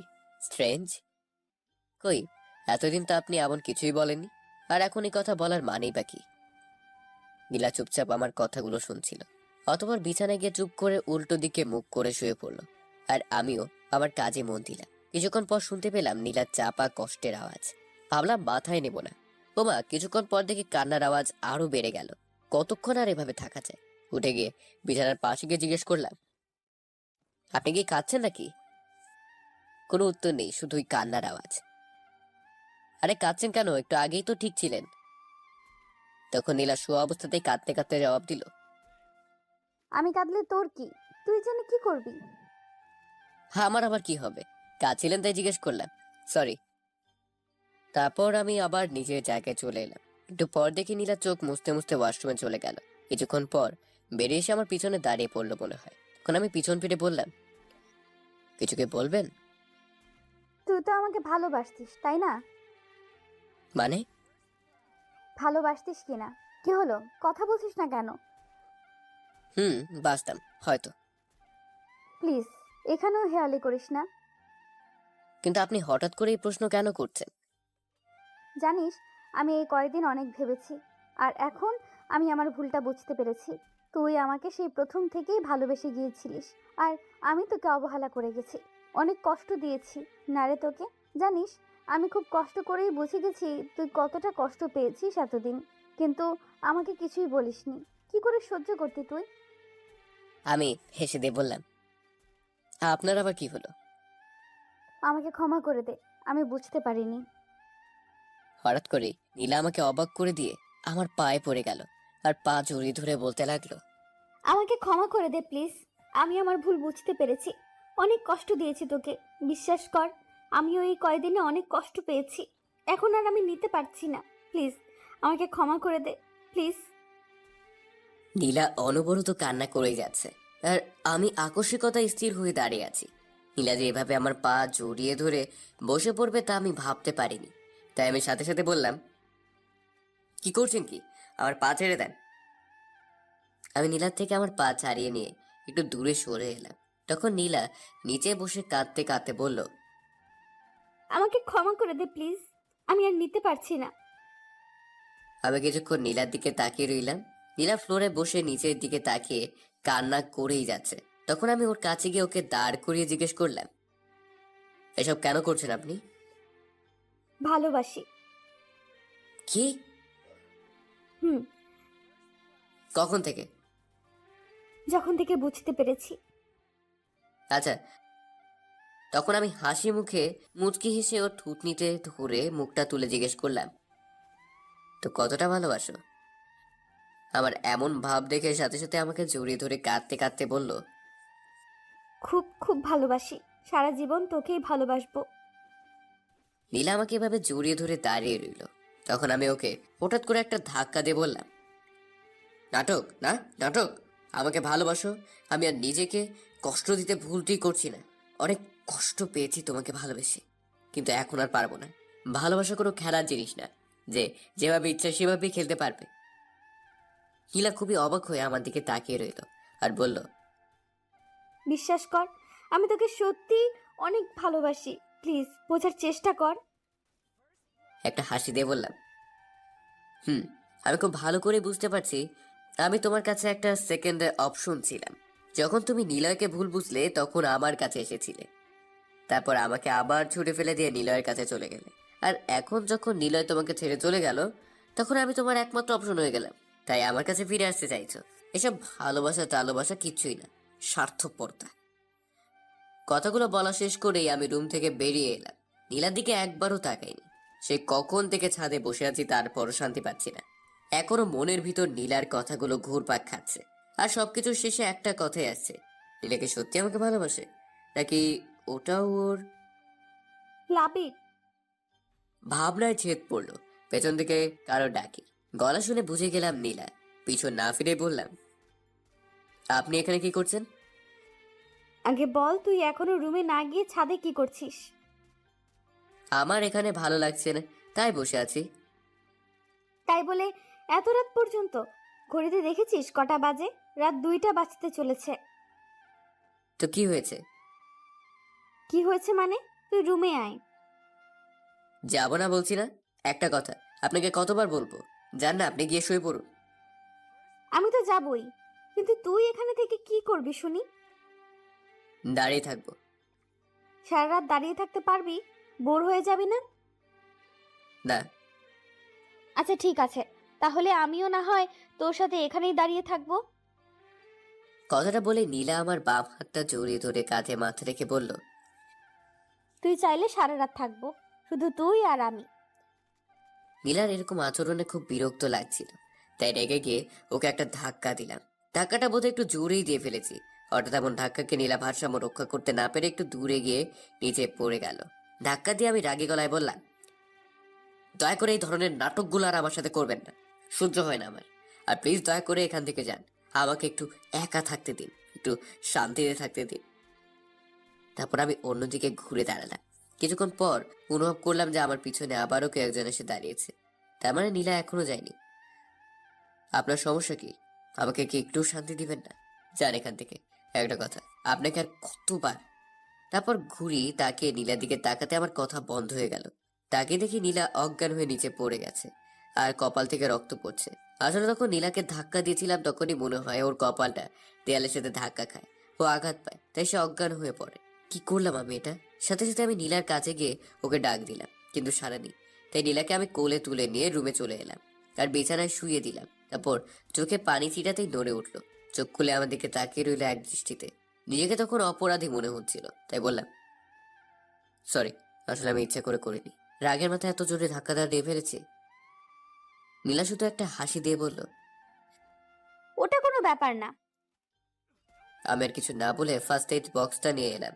তুলোতে অ্যান্টিসেপটিক দিয়ে যেই ওর কপালে ক্ষতস্থানে লাগাতে যাব, তখনই নীলা আমার হাত ধরে বসে আর করুণ সুরে বলে, তুই কি সত্যিই এখন আর আমাকে ভালোবাসিস না?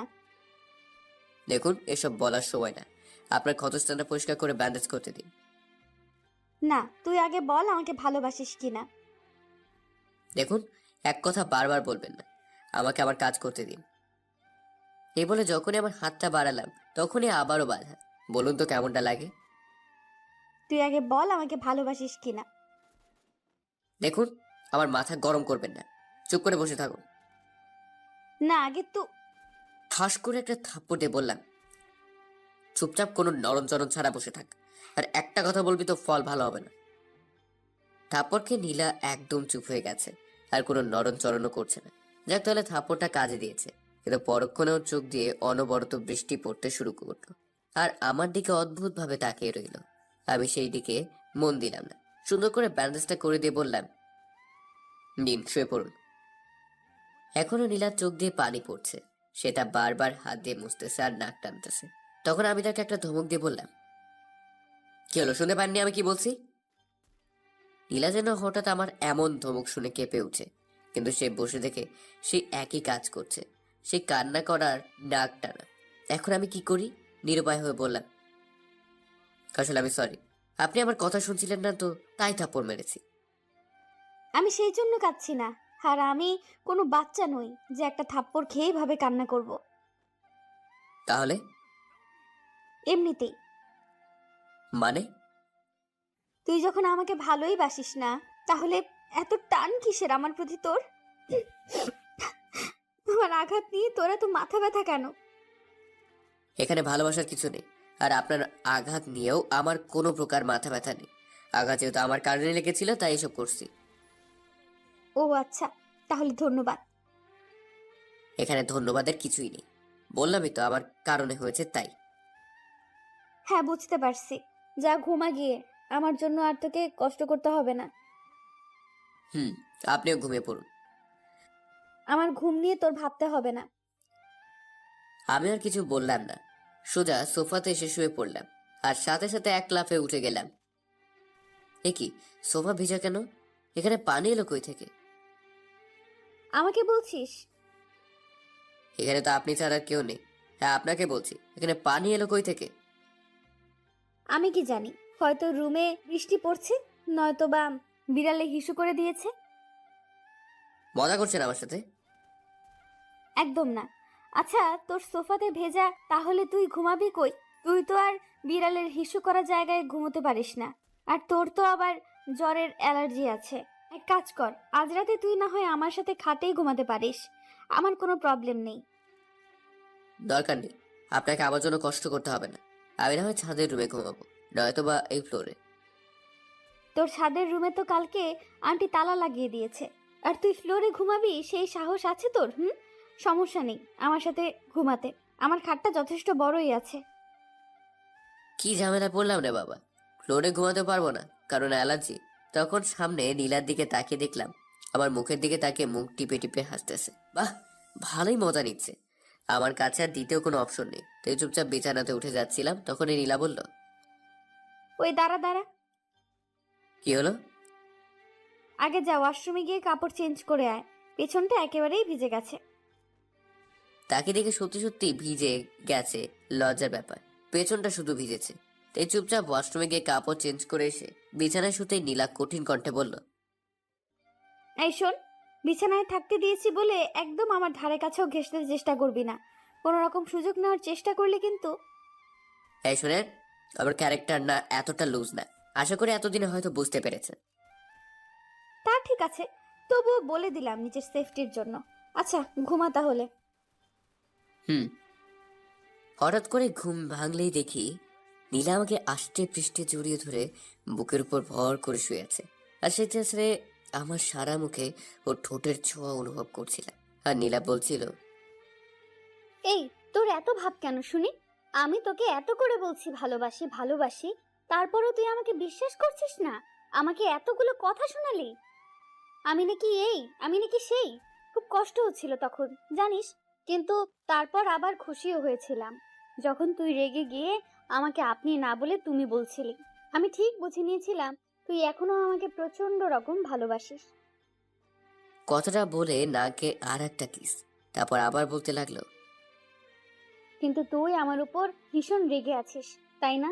সেই জন্যই তুই আমাকে ভালোবেসেও লুকিয়ে রেখেছিস শুধুমাত্র ইগোর কারণে। আমি সব বুঝে গেছি, তাই তুই যাই করিস না কেন আমি তোকে কোনোভাবেই ছাড়ছি না, বুঝলি? তারপর বুকের উপর থেকে নেমে গিয়ে নীলা পাশ থেকে জড়িয়ে ধরে বলল, আগে তো ভালোবাসি ভালোবাসি করে আমার পেছনে খুব ঘুরতি।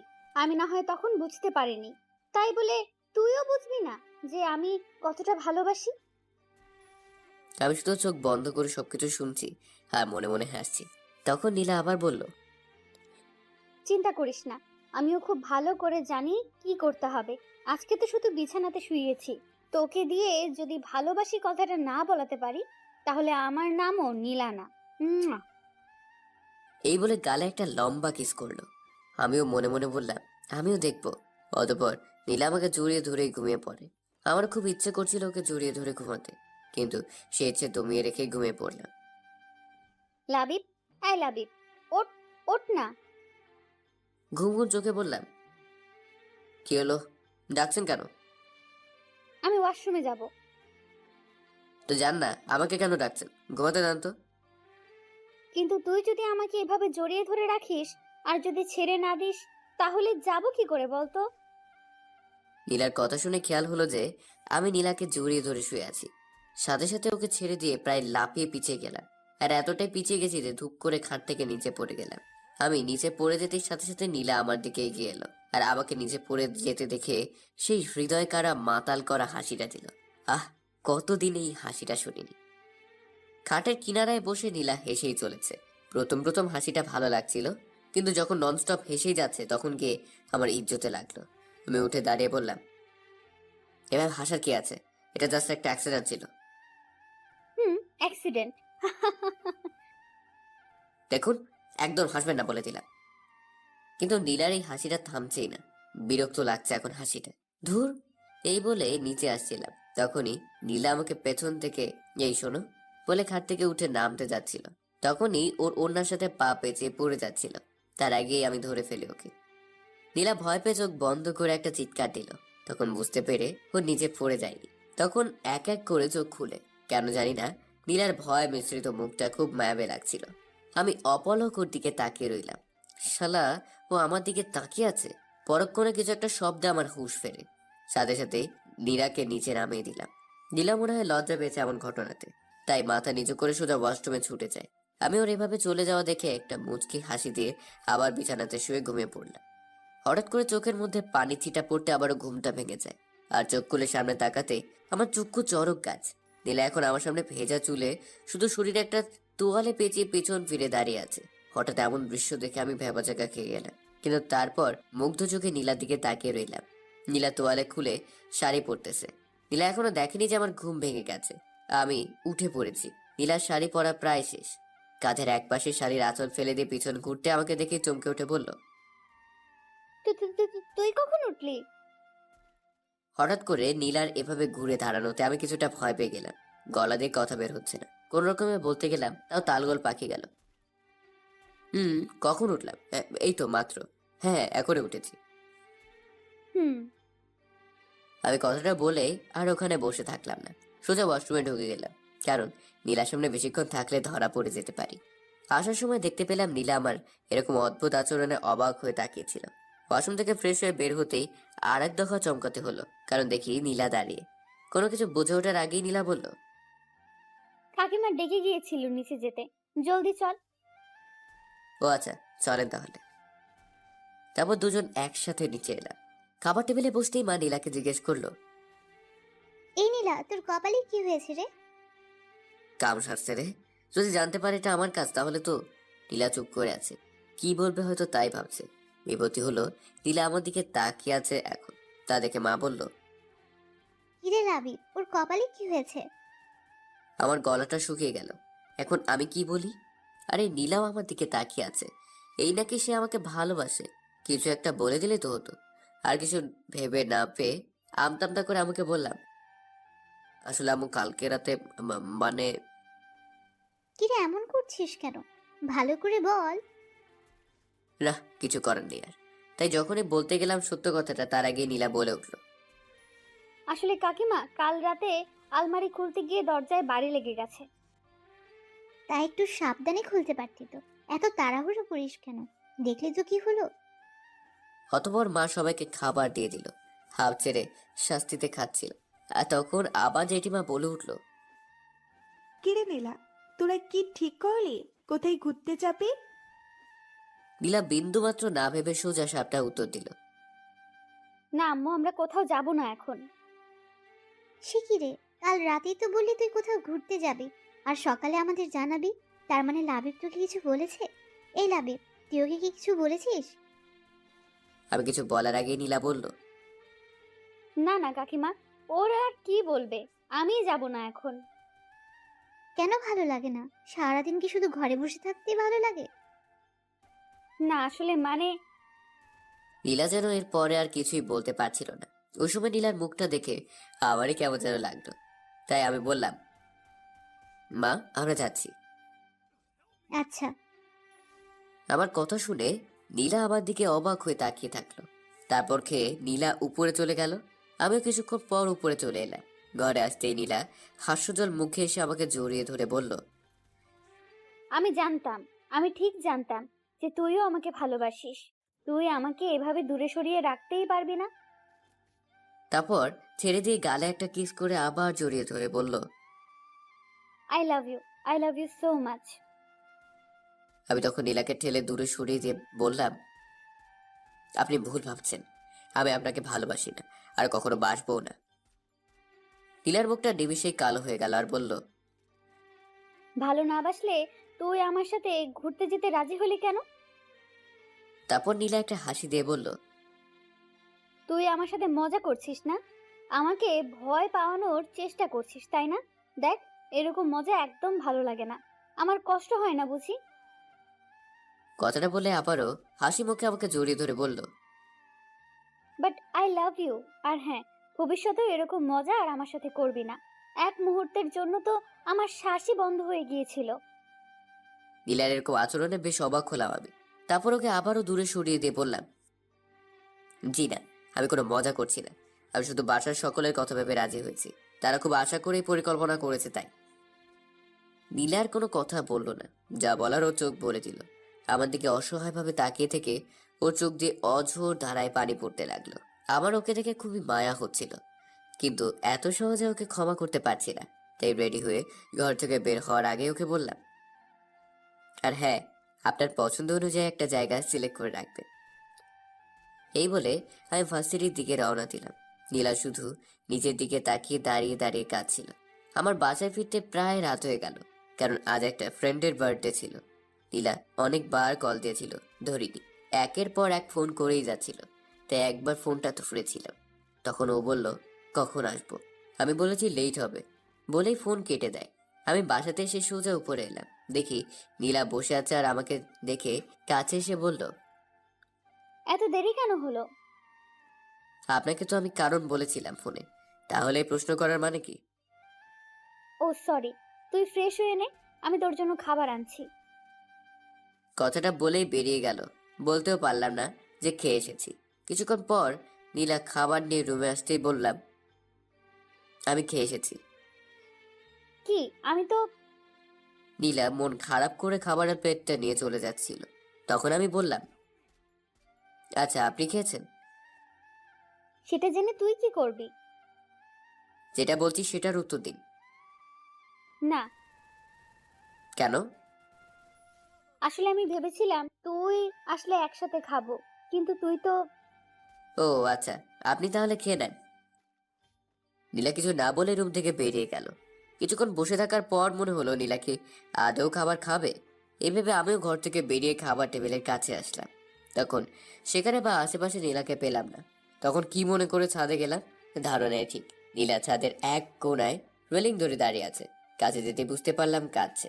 তাই ওকে পেছন থেকে বললাম, কি হলো, আপনি এখন ছাদে কি করছেন? কিছু না বলে কেঁদেই যাচ্ছে। হ্যাঁ, আপনি খাবারটা খাননি কেন? কি হলো, আমি কিছু বলছি শুনতে পান না? কথাটা বলেই নীলার হাত ধরে আমার দিকে ঘোরালাম। তাকে দেখি এইটুকু সময় কেঁদে চোখ মুখ লাল করে ফেলেছে। তখন নরম গলায় বললাম, এভাবে কাঁদছেন কেন? এমনি। এমনি এমনি কেউ কাঁদে না। কান্নার গতি হঠাৎ করেই বাড়িয়ে দিল। আরে আরে, বলবেন তো কি হয়েছে? তোর জন্য। আবার আপনার কি করলাম? তুই আমার সাথে এমন করিস কেন? আমি জানি আমি তোর সাথে অন্যায় করে ফেলেছি, তার জন্য আমি তোর কাছে ক্ষমা চাইলাম। তারপরেও তুই এমন করছিস কেন? আমি এটাও ভালো করে জানি যে তুই আমাকে খুব ভালোবাসিস, কিন্তু জানি না কেন তারপরেও আমার সাথে এমন করিস। আমারও তো কষ্ট হয় নাকি? তুই জানিস না আমার কষ্টে বুকটা ফেটে যায়? কিভাবে বোঝাবো তোকে? হয়তো তুই আমাকে একবারেই ছেড়ে দে, নয়তো বা কাছে টেনে নে। এভাবে আর কষ্ট দিস না প্লিজ। হঠাৎ করে চোখ মুছতে মুছতে সিরিয়াস ভাবে বলল, আজকে তোকে স্পষ্টভাবে বলতেই হবে, তুই আমাকে ভালোবাসিস কিনা বল। কি হলো, কথা বলছিস না কেন বল? শান্ত গলায় বললাম, না, বাসি না। নীলা কথাটা শুনে আবার কান্নায় ভেঙে পড়ল আর বলল, হ্যাঁ, তুই আবারও মিথ্যা কথা বলছিস। নীলার এরকম কান্না দেখে আমার হাসি পেয়ে গেল। না, অনেক হয়েছে, আর না, আরো কাঁদলে সমস্যা হয়ে যাবে। তাই আমি নীলাকে কাছে টেনে বুকে নিয়ে বললাম, আল্লে বাবা লে, আর কাঁদে না, আর কাঁদে না বাবু। ঠিক আছে ঠিক আছে, আমি আর তোমার সাথে এরকম করবো না, সরি। এবার নীলার কান্না দেখে কে বুকে মাথা রেখে কাঁদতে কাঁদতে আমার শার্টটা ভিজিয়ে দিল। অনেক কষ্টে শান্ত করার পর নীলার নাক টানতে টানতে বলল, তাহলে বলো আমাকে ভালোবাসো। হুম, বাসি তো, খুব ভালোবাসি। তাহলে আমার সাথে এমন করছিলি কেন? সেজন্য সরি, আমার বাবুই পাখিটা। কথাটা বলে কপালে একটা চুমু দিলাম। তখন নীলা বলল, আর আমার সাথে এমন করবে না তো? না, একেবারেই না। তাহলে আমাকে শক্ত করে জড়িয়ে ধরো। তখন আমি নীলাকে নিজের বাহু ডোরে আবদ্ধ করে নিলাম। নীলা আমাকে তার সমস্ত শক্তি নিয়ে জড়িয়ে আছে। মনে হয় আমি ছাড়া পেলে কোথাও পালিয়ে যাব। তখন আমি নীলাকে বললাম, এই শুনছো, মেঘ ডাকছে, মনে হয় বৃষ্টি আসবে। আসতে দাও। তুমি জানো আমার তোমার সাথে বৃষ্টিতে ভেজার অনেক শখ। ও তাই বুঝি, কিন্তু আমার তো আবার বৃষ্টিতে অ্যালার্জি। নীলা সেটা টের পেয়েই আমাকে ভেতরে নিয়ে যেতে চাইলো। তখন আমি ওকে শক্ত করে জড়িয়ে ধরে ছাদেই দাঁড়িয়ে রইলাম। তখন নীলা অবাক হয়ে বলল, এই কি করছো? তুমি ভিজে যাচ্ছ তো, চলো ভেতরে চলো। না, কেন? তোমার সাথে বৃষ্টিতে ভিজবো। কিন্তু তোমার সমস্যা হবে, জ্বর আসবে তো। আসলে আসতে দাও, তুমি আছো কি করতে? এই বলেই আমি নীলার ঠোঁটে একটা লম্বা লিপ কিস করলাম। তারপর নীলা আর কিচ্ছু বলেনি। এরপর আমরা হারিয়ে যাই ভালোবাসার পরম সাগরে।